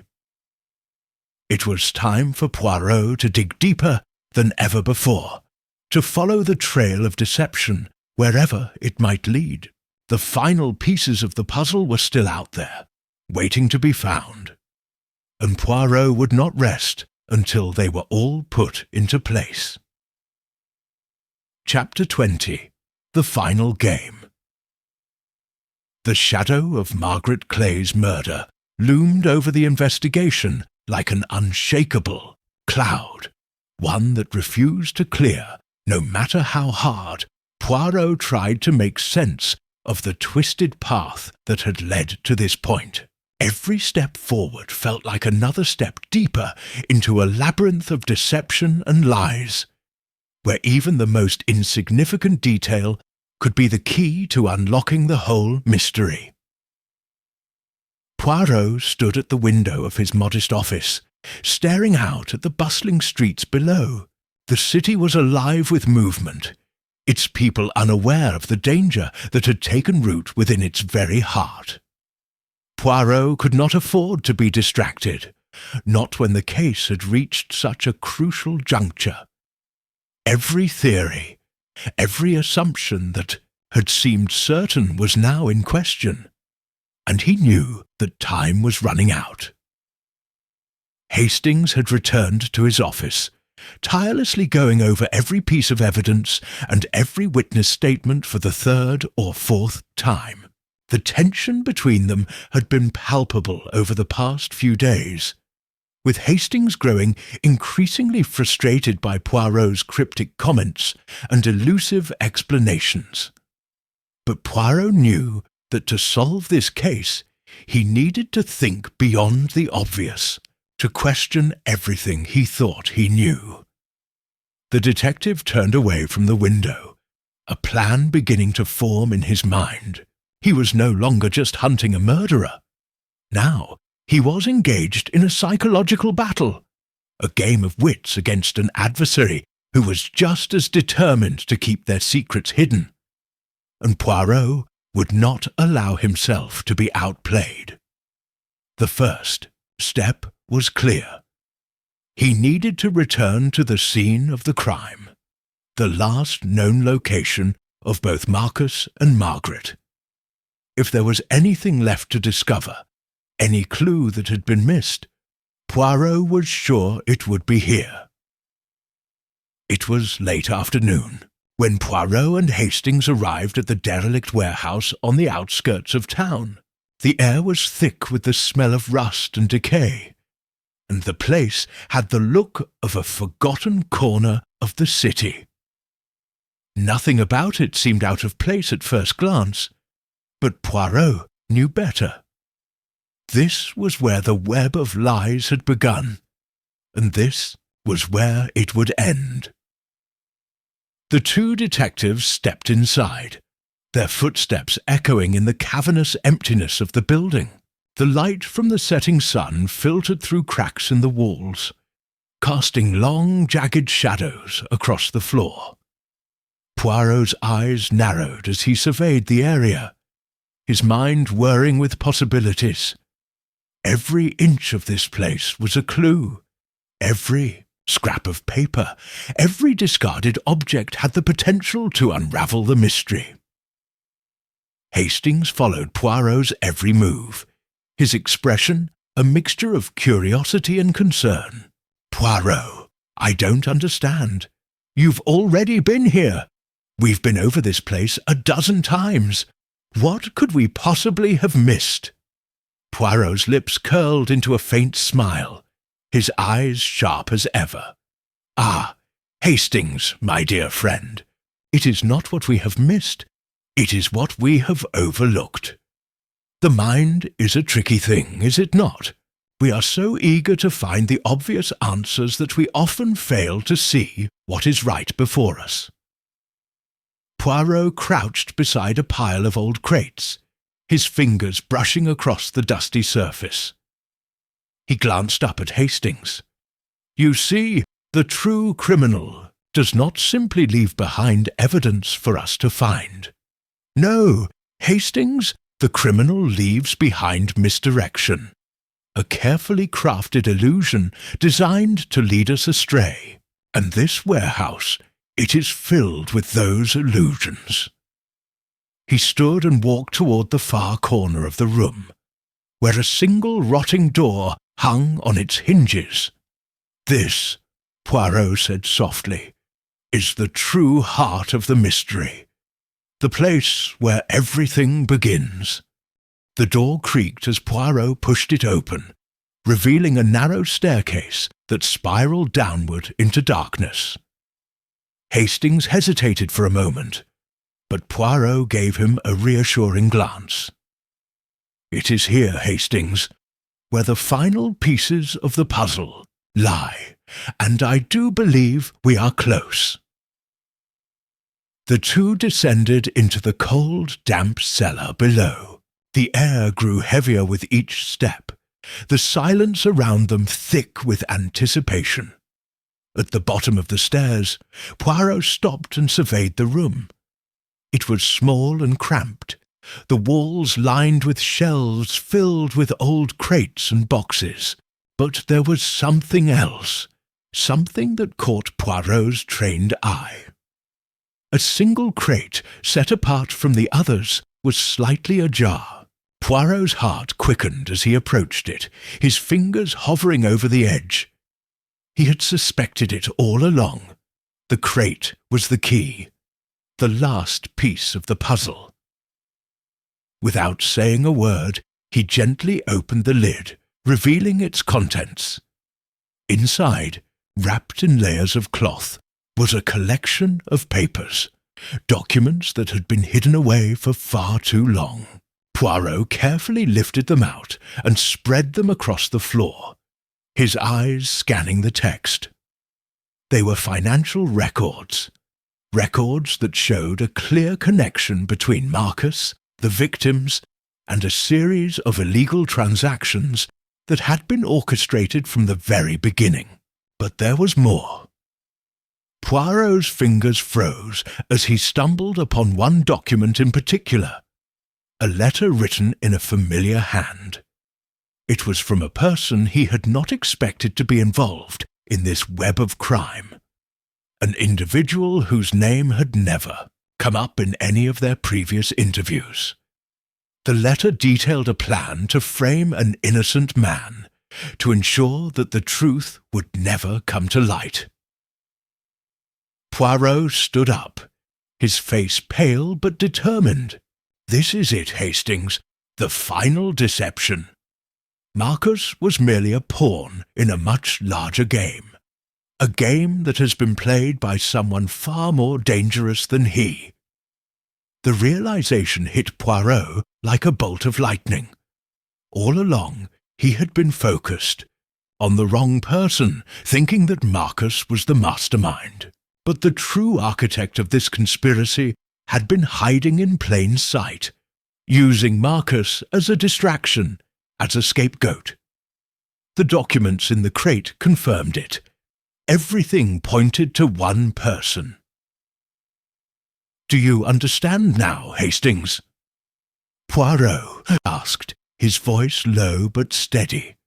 It was never about Marcus. It was always about control. And the person behind it all is someone who has been manipulating the entire situation from the start. Hastings looked at Poirot, his face etched with confusion. Who, Poirot? Who could it be? Poirot's lips curved into a knowing smile, his eyes gleaming with triumph. The one person who had everything to gain, Hastings. The one person who could ensure that the truth remained buried forever. Poirot's revelation was enough to shake the foundations of everything they had believed. The truth, as it always was with Poirot, was far more complicated than anyone could have imagined. The criminal they had been chasing for so long had been hiding in the shadows, watching them every step of the way. And now, with the final pieces of the puzzle in place, it was time for Poirot to expose the mastermind, once and for all. Chapter 21. The Mastermind Revealed.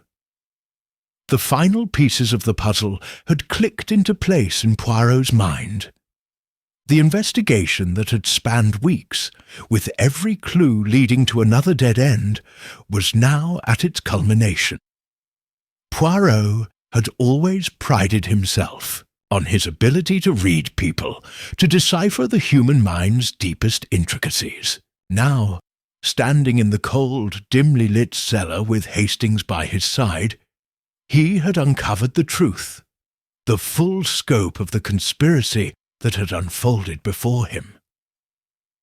He looked at the documents strewn across the floor, a silent testament to the manipulation that had taken place.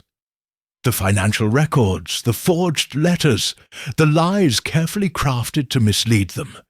It all made sense now. But even so, Poirot could not help but feel a cold, unsettling sense of realization. The true mastermind behind this entire plot had not only orchestrated the murder of Margaret Clay, but had manipulated every event, every suspect, to cover their own tracks.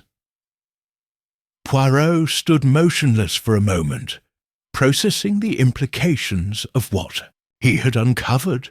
His eyes, sharp and calculating, swept over the cellar again, noting the most minute details. He would not let his guard down now, not when he was so close. Hastings, though still grappling with the enormity of the situation, stepped closer to Poirot. "So, Poirot, who is it? Who's behind all this?"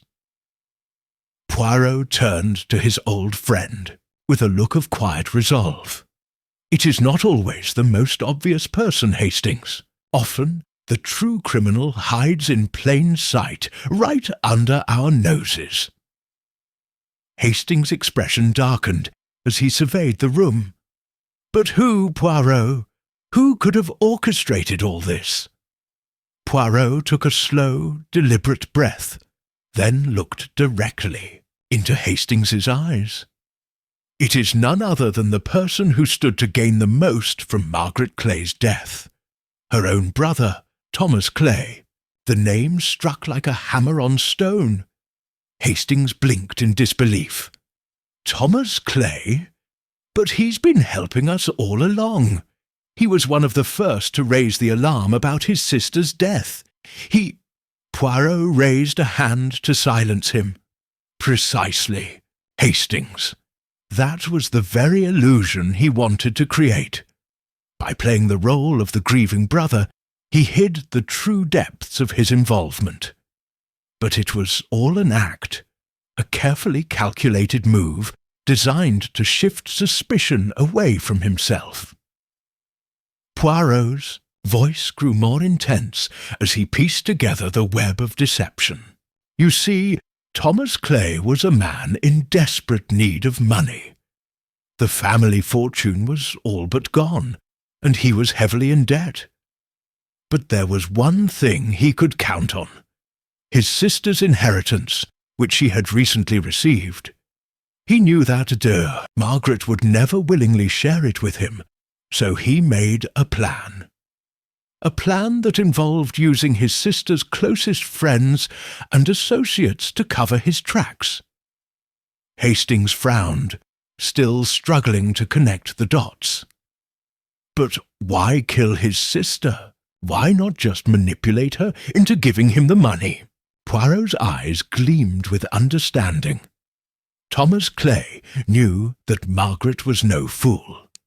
She was a strong-willed woman, and she would never have been convinced by his manipulations. And so he resorted to murder. The moment he knew that she was in possession of the inheritance documents, he saw his chance. He staged her death in such a way that it would appear as though she had been the victim of a random robbery.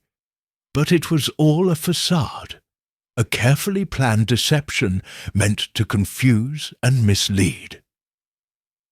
Hastings slowly nodded, the weight of Poirot's words sinking in. So he framed Marcus, set him up to take the fall. Exactly, Poirot confirmed. But there was one thing Thomas did not count on: the ability of his sister's closest companions to see through his lies. He thought he had us fooled, but he underestimated the power of the little grey cells. The two detectives stood in silence for a moment, the full scope of the conspiracy unfolding before them. Poirot continued, his voice quiet but steady. Thomas Clay had been pulling the strings all along, manipulating the situation to suit his own needs. Every suspect, every misdirection had been carefully calculated to keep us from the truth. Hastings glanced down at the documents spread across the floor, then up at Poirot. So, how do we catch him, Poirot? What's the next step? Poirot's lips curled into a thin smile. Ah, my dear Hastings, the next step is always the most delicate one. We must wait, watch, and let Thomas think he has won. He is too sure of himself now. He will make a mistake. It was only a matter of hours before Poirot's patience paid off. As they made their way back to their hotel, Poirot received a message. Thomas Clay had requested a meeting. The detective's eyes narrowed as he read the note. Ah, Hastings, it seems our friend is eager to tie up loose ends, and he will not be disappointed. They arrived at the meeting location, a small upscale cafe near the city centre. Thomas sat alone at a table in the corner, his eyes darting around nervously. When he saw Poirot and Hastings approach, he stood and smiled in what could only be described as a forced manner. "Ah, Monsieur Poirot," Thomas greeted, his voice smooth but tinged with an edge of anxiety. "I trust you have found your investigation most enlightening."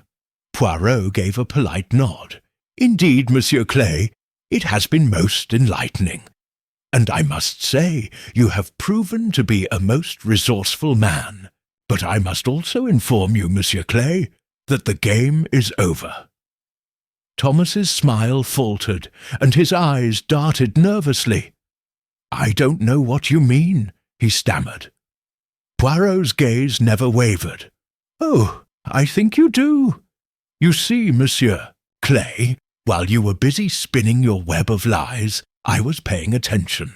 Every word, every action was nothing more than a calculated move. But you made one mistake that gave you away."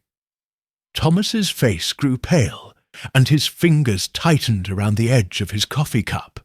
I don't know what you're talking about? I am simply here to discuss the truth, Monsieur Clay," Poirot interrupted calmly. "The truth that you cannot escape. I know of your debt, your desperation. I know that you killed your sister for her inheritance, and I know that you tried to frame an innocent man for your crime." Thomas swallowed hard, his mouth dry. He looked around, as though seeking an escape, but there was none. Poirot had him. "Cornered! This is absurd!" Thomas finally spat, his composure breaking. "You have no proof, no evidence." Poirot leaned in, his voice low and steady. "Ah, but you see, Monsieur Clay, the truth does not require evidence. It only requires understanding. And I understand you better than you understand yourself. You are the one who has played the game, but it is I who have won." The police arrived shortly after, and Thomas was arrested without incident. The confession came quickly, as Poirot had known it would. It seemed that the walls of his guilt had been too much for him to bear. He had underestimated the detective's ability to see through his lies. As Poirot watched Thomas being led away in handcuffs, he allowed himself a moment of reflection. The case was solved, the truth had been revealed, and justice had been served. But there was one thing that still lingered in Poirot's mind: the tragic reality of how far someone would go for greed. "Another criminal court, Hastings?" Poirot said, his voice thoughtful. Hastings nodded, his face sombre. "Yes, but at what cost?" Poirot's gaze turned back to the scene before him. "At the cost of a life taken by the hand of a man who thought he could outsmart the world." He paused, then added with a slight smile, "But in the end, it was his own pride that led to his downfall." As the sun began to set, Poirot and Hastings left the café, the case now officially closed. But Poirot knew that the true nature of the human heart was far more complicated than any puzzle or mystery, and though the locked wardrobe had been opened, there were always more secrets waiting to be discovered.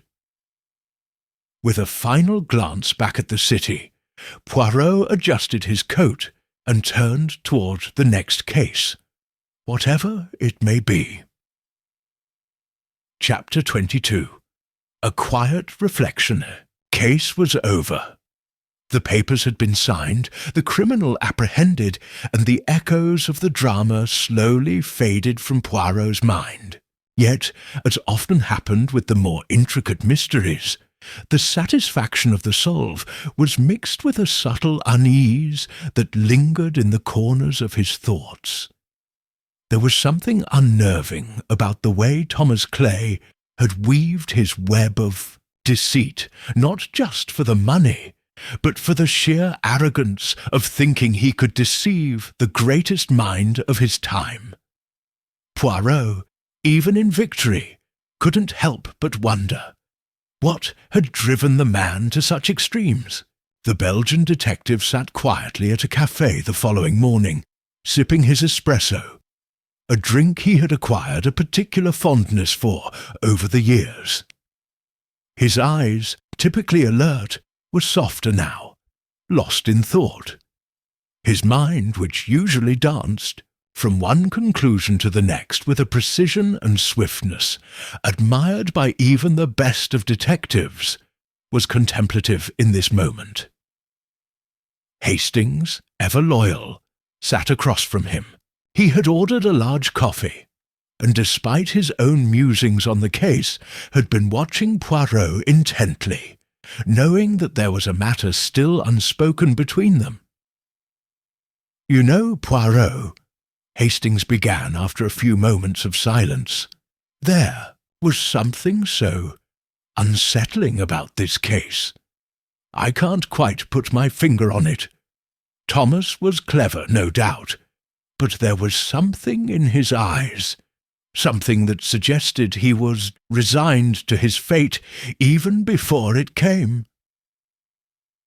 Poirot slowly set down his cup, his fingers gently tracing the rim. His eyes met Hastings's gaze, and for a brief moment there was a flicker of something deeper, an understanding that went beyond the case, beyond the logic, beyond the facts. "You are correct, my friend," Poirot responded, his voice calm, yet laden with something heavier, something that could only be interpreted as reflection. There is always a certain resignation in the eyes of a man who knows he will be caught. But I would not say he was resigned to the inevitable. No, Hastings. He was resigned to his own mind, the mind that had led him to believe that there could be no other way, that only through manipulation, deception, and cold calculation could he survive. Hastings nodded thoughtfully, but was unsure of how to respond. Poirot's words had taken on a different quality. His friend had solved the case, but there was something more lingering in the detective's mind, something that had yet to fully unravel. Hastings could feel it, but, as always, he chose to respect the silence and allowed Poirot the space to think. "Do you think," Hastings asked after a moment, "that people like Thomas Clay are born evil, or do they become that way?" Poirot's eyebrows furrowed slightly, a rare sign of genuine contemplation. He took a long breath before answering, as though gathering all the weight of his experiences, his knowledge of human nature. "I do not believe there is such a thing as born evil, Hastings," Poirot replied. "No, not evil, not in the way you might think. People are shaped by their circumstances, by the choices they make or fail to make. But what you must understand, my friend, is that the mind of a criminal is often a mind that has been twisted by necessity or desperation. Thomas Clay was not born wicked. No, his circumstances, the pressure of debts, the fear of losing everything, the emptiness of his own life. These things shaped him into someone who believed that survival could only be attained through manipulation, betrayal, and murder." Hastings, looking at Poirot, could not help but feel a pang of sympathy. "Do you ever feel sorry for them, Poirot? The criminals? I mean, after all, they have lives too." Poirot's gaze softened, and for a brief second the hardness of his usual demeanour was replaced by something gentler. "I pity them, Hastings, yes. I pity them not for the pain they cause, but for the lives they lead. The loneliness, the fear, the desperation, it all feeds into their choices.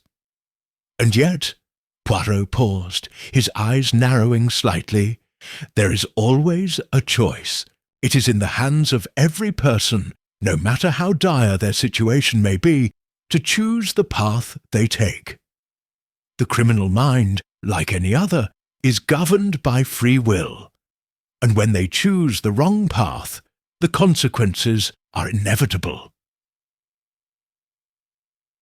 There was a quiet moment as the two men reflected on Poirot's words. The sun, now rising higher in the sky, cast a warm glow across the cafe's windows. The bustling of the city outside seemed distant, as though the world around them continued unaware of the dark complexities of the human condition that had just unfolded before them.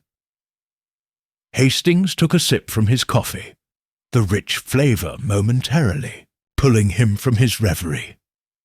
He looked at Poirot with a slightly bemused expression. "You know, Poirot, for all your talk about logic and reason, sometimes I think your understanding of people runs deeper than anyone else I've ever met. Poirot smiled faintly, the corners of his lips curling upward. "Ah, but that is the trick, Hastings.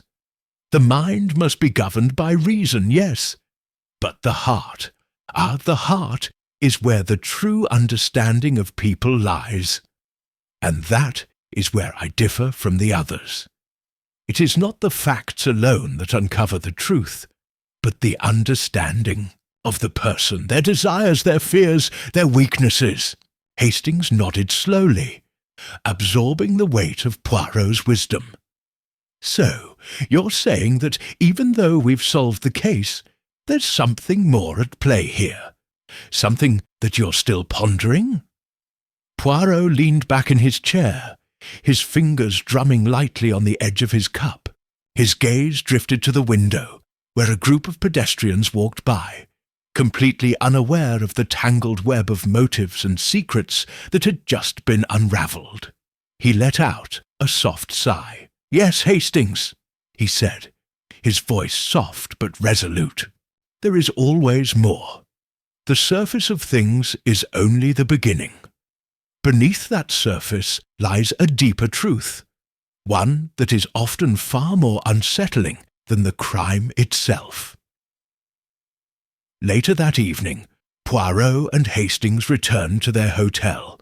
The investigation was officially over, but Poirot could not shake the feeling that something was still unresolved. He found himself restless, unable to settle his thoughts. His little grey cells, which had led him through countless mysteries, were now turning over something else entirely. As he sat by the window, the streets outside were quiet, the night descending over the city. Poirot looked at the reflection of himself in the glass. A man who had solved the case, who had brought the criminal to justice, and yet remained in search of something more. It was then, in the stillness of the evening, that he realized, though, greatest mystery of all wasn't the crimes he solved, but the depths of the human soul, the intricacies of the mind, which even he, with all his sharp reasoning, could never fully unravel. The next morning, Poirot and Hastings were preparing to leave. The case was behind them, and the world outside awaited them. Poirot's mind, however, remained preoccupied with the question that had quietly gnawed at him since the case's conclusion. He could feel it, lurking just beyond his thoughts. Before they departed, Poirot turned to Hastings one last time. "Hastings, my friend, perhaps the most perplexing riddle of all is this. What drives a person to betray everything, even their own soul, for something as fleeting as money?" Hastings didn't have an answer. No one did. But as Poirot adjusted his hat and walked out into the morning light, Hastings realized that the mystery would never truly end. Not for Poirot. For the greatest detective of all, there was always another enigma to solve, another puzzle to ponder, and another shadow of the human condition to explore. And so they walked on, toward the next mystery. Chapter 23. The final deception, the sun, was setting as Hercule Poirot stepped out of the taxi, his sharp eyes scanning the surroundings. The case had long since been concluded, but Poirot had a way of returning to his work, as if the threads of a puzzle never quite disappeared. Tonight, however, was different. He could feel the weight of the mystery still lingering in the air, and despite the resolution, he felt there was something unfinished, something left unsaid in the wake of the last case. Hastings, always observant, had noticed Poirot's quiet contemplation. He had expected his friend to be focused on the case, but tonight Poirot was absorbed in his thoughts. The detective had been unusually silent throughout the entire evening, and Hastings couldn't help but feel the unease in the air. "You seem distant tonight, Poirot," Hastings said as they walked toward the entrance of a grand estate, a mansion that looked as though it belonged to another time, a place full of history, secrets, and wealth. "Is it the case that's still bothering you?" Poirot did not respond immediately. His gaze fixed ahead as they approached the large front door. His steps were measured, deliberate, as if he were walking through a maze of his own mind. "It is not the case itself that troubles me, mon ami," Poirot replied, his voice soft, almost introspective. "It is the nature of the deception, the final layer of the puzzle, if you will." Hastings blinked in confusion. The deception? Poirot paused just outside the door, his hand resting on the doorknob. He turned to face Hastings, his eyes narrowing, focused. The criminal, Hastings, Poirot explained, did not merely deceive others. No, he deceived himself above all. That is what makes this case so unsettling. The final twist in the mind of the criminal was the belief that they could escape the consequences of their actions. Hastings was still not entirely sure what Poirot meant, but before he could ask for clarification, the door swung open. A man stood in the threshold, his expression inscrutable. He was tall, with a well-kept appearance, dressed in a dark suit that hinted at wealth and sophistication. The man's sharp eyes flickered between Poirot and Hastings before he spoke. "Ah, Hercule Poirot, I've been expecting you." Poirot gave a small, polite smile. "Monsieur, it is an honor to meet you. I am afraid I was not aware of the invitation." The man stepped aside, motioning for them to enter. "I believe you were not meant to receive one, Monsieur Poirot. The invitation is more personal. My name is Theodore Atwood. You are here because I require your expertise for a matter of great importance." Poirot's sharp gaze flickered briefly over Atwood, his mind instantly analyzing the man's posture, his words, and the slight tension in his shoulders. Atwood was hiding something that felt important. But Poirot didn't yet know what. "I am at your service, Monsieur Atwood," Poirot said, his voice calm and deliberate. "But I must confess, the urgency of your invitation has piqued my curiosity. What is this matter that requires the attention of a man such as myself?" Atwood's eyes darkened for a brief moment before he stepped forward. "It is not something that can be solved with ordinary methods, Poirot. I need you to uncover a deception, one that has been carefully constructed over many years." Hastings could feel the tension in the room. He had long grown accustomed to Poirot's ability to read people, but this was different. There was something else in Atwood's tone, something underlying, like a thread pulling at the edges of the conversation, weaving it toward an unknown conclusion. "I am intrigued," Poirot said, his voice a touch more serious now.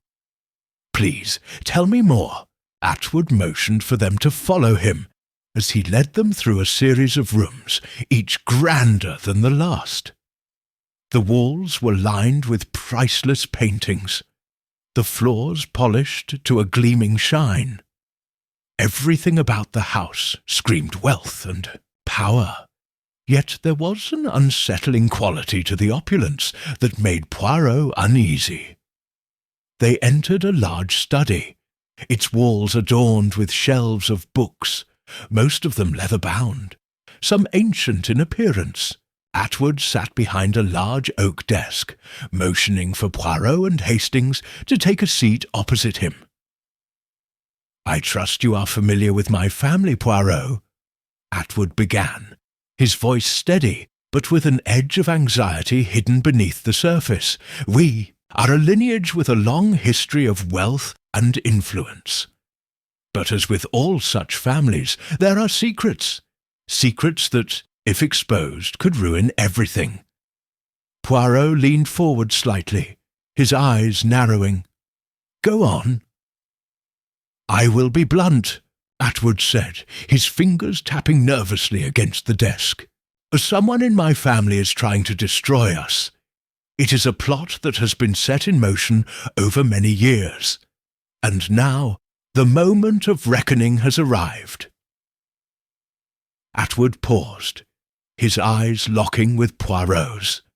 "I have no doubt that you will discover the truth, Poirot. But there is one thing I must warn you about. This is not a typical case. The deception runs so deep, so insidious, that even the one who thinks they have orchestrated it all is unaware of their own role in the tragedy." Hastings shifted uncomfortably in his chair. "So, you're saying that someone in your family has been manipulating things for years?" Atwood nodded, his face darkening. "Yes, and the truth, when it comes to light, will tear my family apart. That is why I need you to uncover it all before it's too late." Poirot took a deep breath, his fingers steepled in front of his lips. He could feel the weight of the case settling over him. This was not just about uncovering a criminal act. It was about unraveling a web of lies and falsehoods that had been carefully constructed over the course of a lifetime. The stakes were higher than ever. "I understand," Poirot said, his voice calm, but with a hint of steel beneath the surface. "And I will take the case, Monsieur Atwood. But you must understand, it will not be easy. The truth is often buried so deeply that even the most astute minds struggle to uncover it. Are you prepared for what I may find?" Atwood's eyes flickered with uncertainty, but his resolve seemed to harden. "I am prepared for whatever it takes. Just find the truth, Poirot. That is all I ask." Poirot nodded, his mind already working through the puzzle that lay before him. This was no ordinary case. It was a mystery that reached into the depths of human psychology, of betrayal, and of a twisted desire for power. He could feel the challenge before him, and yet a small part of him felt a sense of satisfaction. For Poirot, this was not merely a case. It was a battle of wits, a game of deduction, and he would not rest until every thread had been unravelled. As he stood to leave the study, he turned back to Atwood. "I will begin my investigation immediately, monsieur. I will need to speak with your family members, and I will need to see the records, the letters, the documents, everything that has been concealed." Atwood nodded. "Of course, Poirot. Anything you need." Poirot paused, his gaze lingering on the man for a moment longer than necessary. There was something about Atwood's demeanour that struck him as peculiar, a subtle tension, a hesitation that did not align with the urgency of his words. But Poirot said nothing. For now, he would proceed with caution. As he and Hastings left the study, Poirot's mind raced. There were many layers to this mystery, and the deception Atwood had spoken of was already beginning to unfold in his mind. The question was not just who was behind the plot, but why. Why would someone go to such lengths to destroy a family with such power? The game was afoot, and Poirot could feel it. The final deception was about to reveal itself.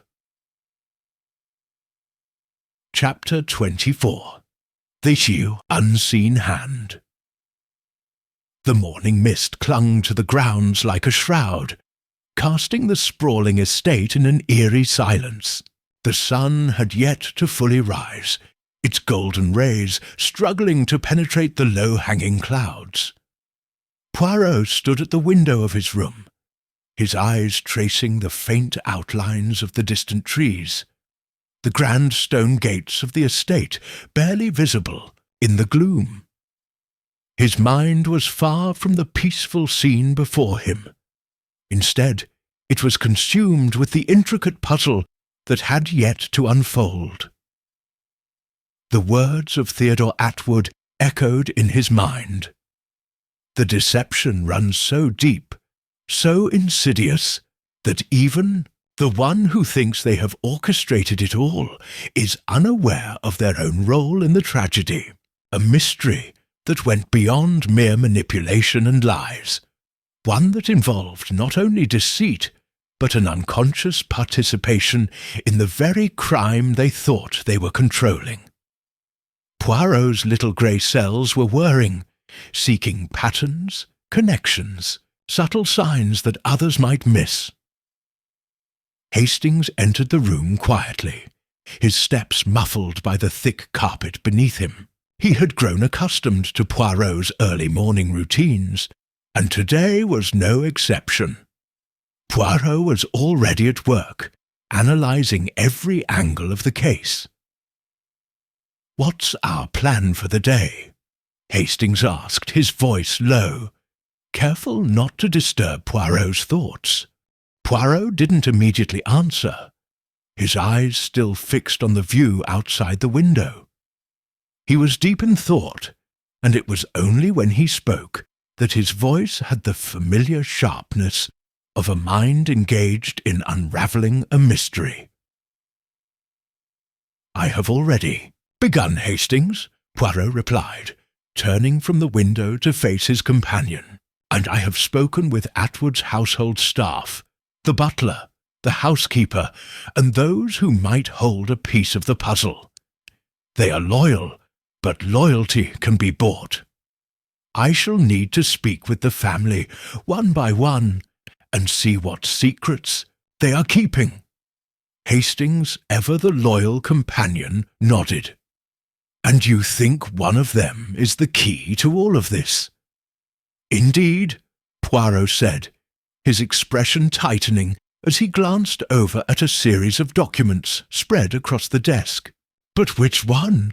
The deception is hidden beneath layers of falsehoods, and it is possible that even the one closest to the heart of the matter does not realize the full extent of their involvement." "I can't quite grasp it," Hastings admitted, his brow furrowing. "What do you mean, unconscious involvement? How could someone not know they're part of something like this?" Poirot smiled slightly, as if the puzzle was beginning to take shape. "Ah, Hastings, that is the key to this case. Sometimes the most dangerous thing in the world is not the person who directly commits the crime, but the one who enables it without even realizing it. It is not always about the hand that strikes. It is about the mind that guides the hand, even if it is unaware of its own motives."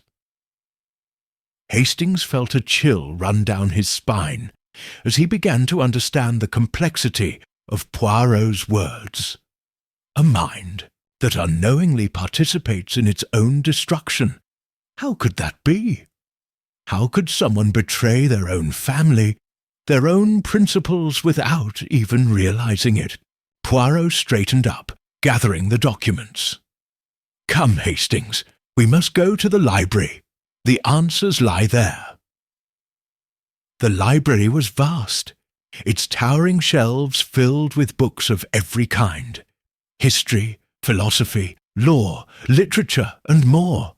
But it was not the contents of the books that interested Poirot. It was the patterns of behaviour, the subtle signs, the inconsistencies in the people who lived here, who shaped the family's legacy. The first member of the Atwood family they would meet was Charles Atwood, Theodore's younger brother. Charles was a man of few words. his angular features betraying little of the thoughts behind them.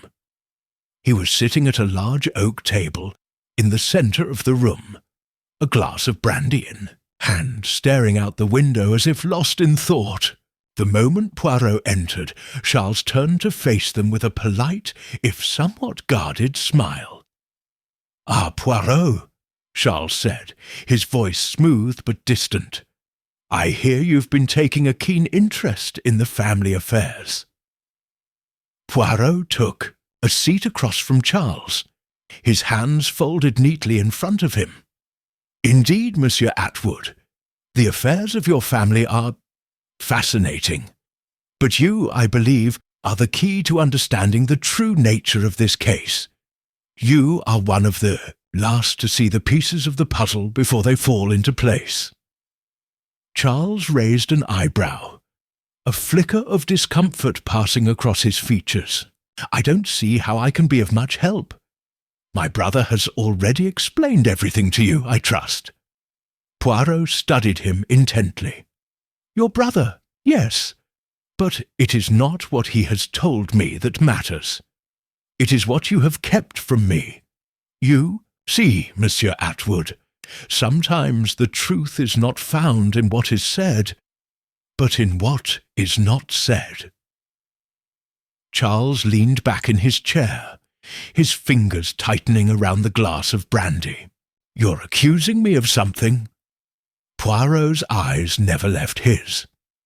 "I am accusing no one, monsieur. I am simply asking you to help me understand the truth.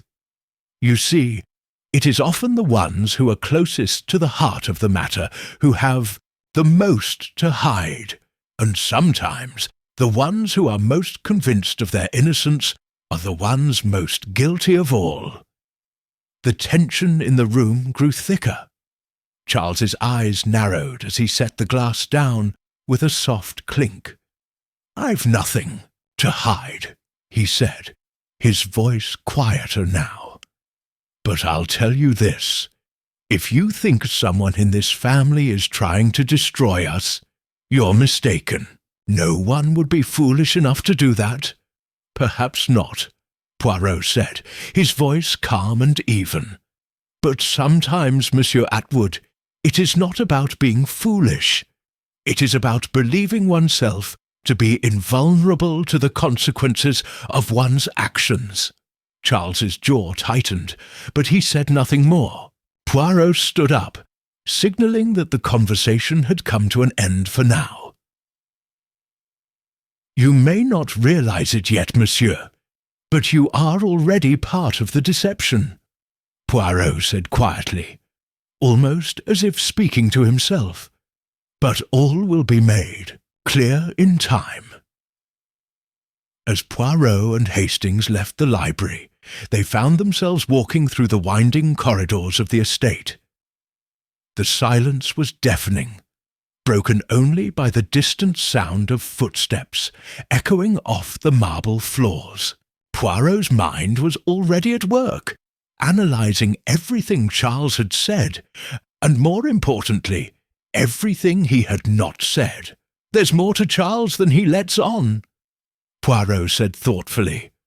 "But he's not the one we're looking for, Hastings. Not yet." Hastings looked at him curiously. "So, what now?" "We will meet the others, and then we shall see. The pieces of the puzzle are scattered, but they are all connected, and I believe the final piece is close at hand." The game was far from over, and Poirot could feel the invisible threads of the mystery pulling tighter.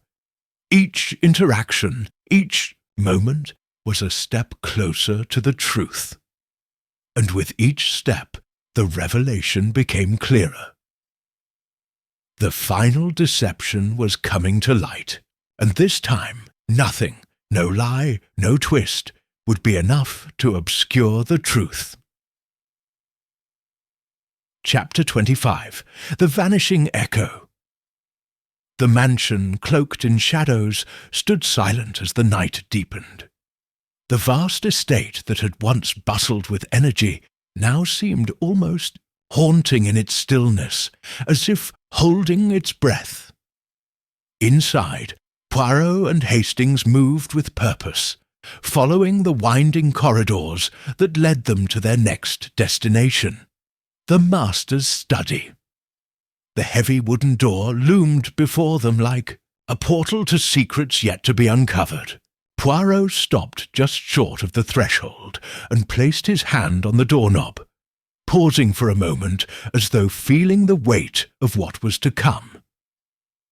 The air was thick with tension.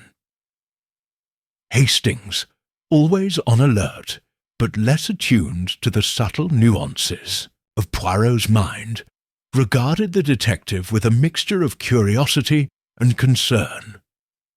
"Do you think we're any closer to the truth, Poirot? It feels as though each step we take only uncovers another layer of deceit." Poirot's sharp eyes flicked toward his companion, and for a fleeting moment the faintest of smiles touched his lips. "Ah, Hastings, that is the nature of this case. The truth is a delicate thing, fragile, elusive, and yet it has a way of revealing itself in the most unexpected of ways. But we are indeed close, closer than ever. The final piece of the puzzle is nearly in my grasp." Poirot turned the doorknob and stepped into the study. The room, grand and lined with mahogany bookshelves, was as it had been when they had first arrived at the estate, the dim glow of the fireplace casting long shadows across the floor, the scent of old books hanging in the air. Theodore Atwood sat behind his massive oak desk, his brow furrowed in concentration as he examined a series of papers. His appearance, as usual, was immaculate. Sharp suit, perfectly styled hair. But his eyes, those eyes, betrayed the unease that lingered beneath his calm exterior. "Ah, Poirot." Theodore greeted them with his usual cordial tone, his eyes flicking briefly to Hastings before returning to the papers in front of him. "I trust you're enjoying your investigations. I suppose you are here for more answers." Poirot regarded him coolly, his expression unreadable. "Indeed, Monsieur Atwood, there is always more to uncover, but today I have come for something particular." His eyes flicked toward the desk. "May I?" Theodore's eyes darkened slightly, but he motioned for Poirot to approach. Poirot moved forward with his characteristic grace, his movements deliberate. He studied the papers spread across the desk, noting the subtle disarray in the way they had been arranged. It was as if someone had hurriedly prepared the documents, trying to hide something from view. Hastings, standing just behind Poirot, shifted uneasily. "What do you think, Poirot? Does any of this make sense?" Poirot did not immediately answer. Instead, he focused on one particular sheet of paper, his brow furrowing as he read. The words on the page were mostly illegible, scribbled in a hurried, unsteady hand. A sense of urgency seemed to exude from the paper, and Poirot's mind began to connect the dots. "This," Poirot murmured, "this is the breakthrough we have been seeking." Theodore Atwood stiffened in his chair. "I don't know what you mean. There is nothing here of consequence." Poirot's gaze never left the paper. "Ah, but you are wrong, monsieur. What is written here in this scrawl is the answer we have been looking for. It is the link between everything, the key to the entire mystery." Hastings glanced between Poirot and Atwood, confusion clouding his features. "But Poirot, what is it? What's written there?" Poirot raised a hand, motioning for Hastings to remain silent. He leaned in closer to the desk, reading aloud in a quiet, deliberate tone. "The plan is set, But the consequences, I didn't know it would go this far. It is not too late, is it? There is still time to stop it. But who can I trust? Who can stop the inevitable? My own hand was forced, but I know what I must do next. The clock is ticking, and it may be too late to undo what has been done. The danger has always been within the family. The words hung in the air, thick with foreboding. Hastings' eyes widened. So, someone within. The family is behind all this? Poirot nodded slowly. Indeed, Hastings, but more than that, this paper reveals the true nature of the crime. The person who has orchestrated this, who has been the architect of this deception, does not even realize the full extent of their actions. They believe they are in control, but they are merely the puppet, not the puppeteer. Theodore's face had gone pale, and he leaned forward, his voice strained. What are you suggesting, Poirot? That one of my family members, one of us, is behind these crimes? That is an absurd accusation. Poirot's gaze hardened, his voice quiet but firm. I suggest, monsieur, that the very person who is trying to prevent the tragedy from unfolding is the one who has set it in motion. You see, in trying to stop something terrible, they have unknowingly caused it. Theodore looked at Poirot, disbelief evident in his eyes. But how? How could anyone in my family be capable of such things? We are bound by loyalty, by blood. Ah, but loyalty is not always what it seems, monsieur, Poirot replied, his tone almost pitying. Sometimes loyalty is a mask, a facade behind which lies fear, insecurity, and desperation, and those emotions can drive people to do terrible things, things they might never have thought themselves capable of. Hastings stepped forward, his voice growing more insistent. But Poirot, if one of the family is involved, then it must be. Poirot held up a hand, silencing him. Patience, Hastings. The answer is within reach, but we must look beyond the obvious. There is more to this than meets the eye. We must wait, watch, and let the truth reveal itself. The room was thick with tension, the weight of Poirot's words hanging over them all. For a moment, no one spoke. Then, with a deliberate slowness, Poirot turned toward Theodore, his eyes fixed with unflinching determination. Monsieur Atwood, he said, his voice a low, measured tone. You have played your part in this drama, but you are not the one we must focus on. It is someone else, someone far closer to the heart of the matter. The final confrontation is yet to come, and when it does, we will all know the truth. Theodore's expression remained unreadable, but Poirot could see the slightest flicker of fear in his eyes.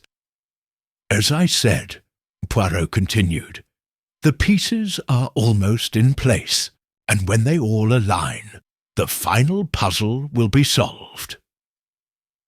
The detective turned, signaling that the meeting was over.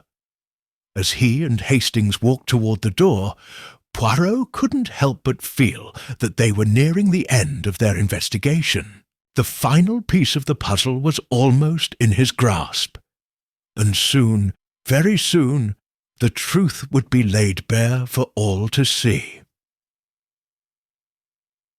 The end.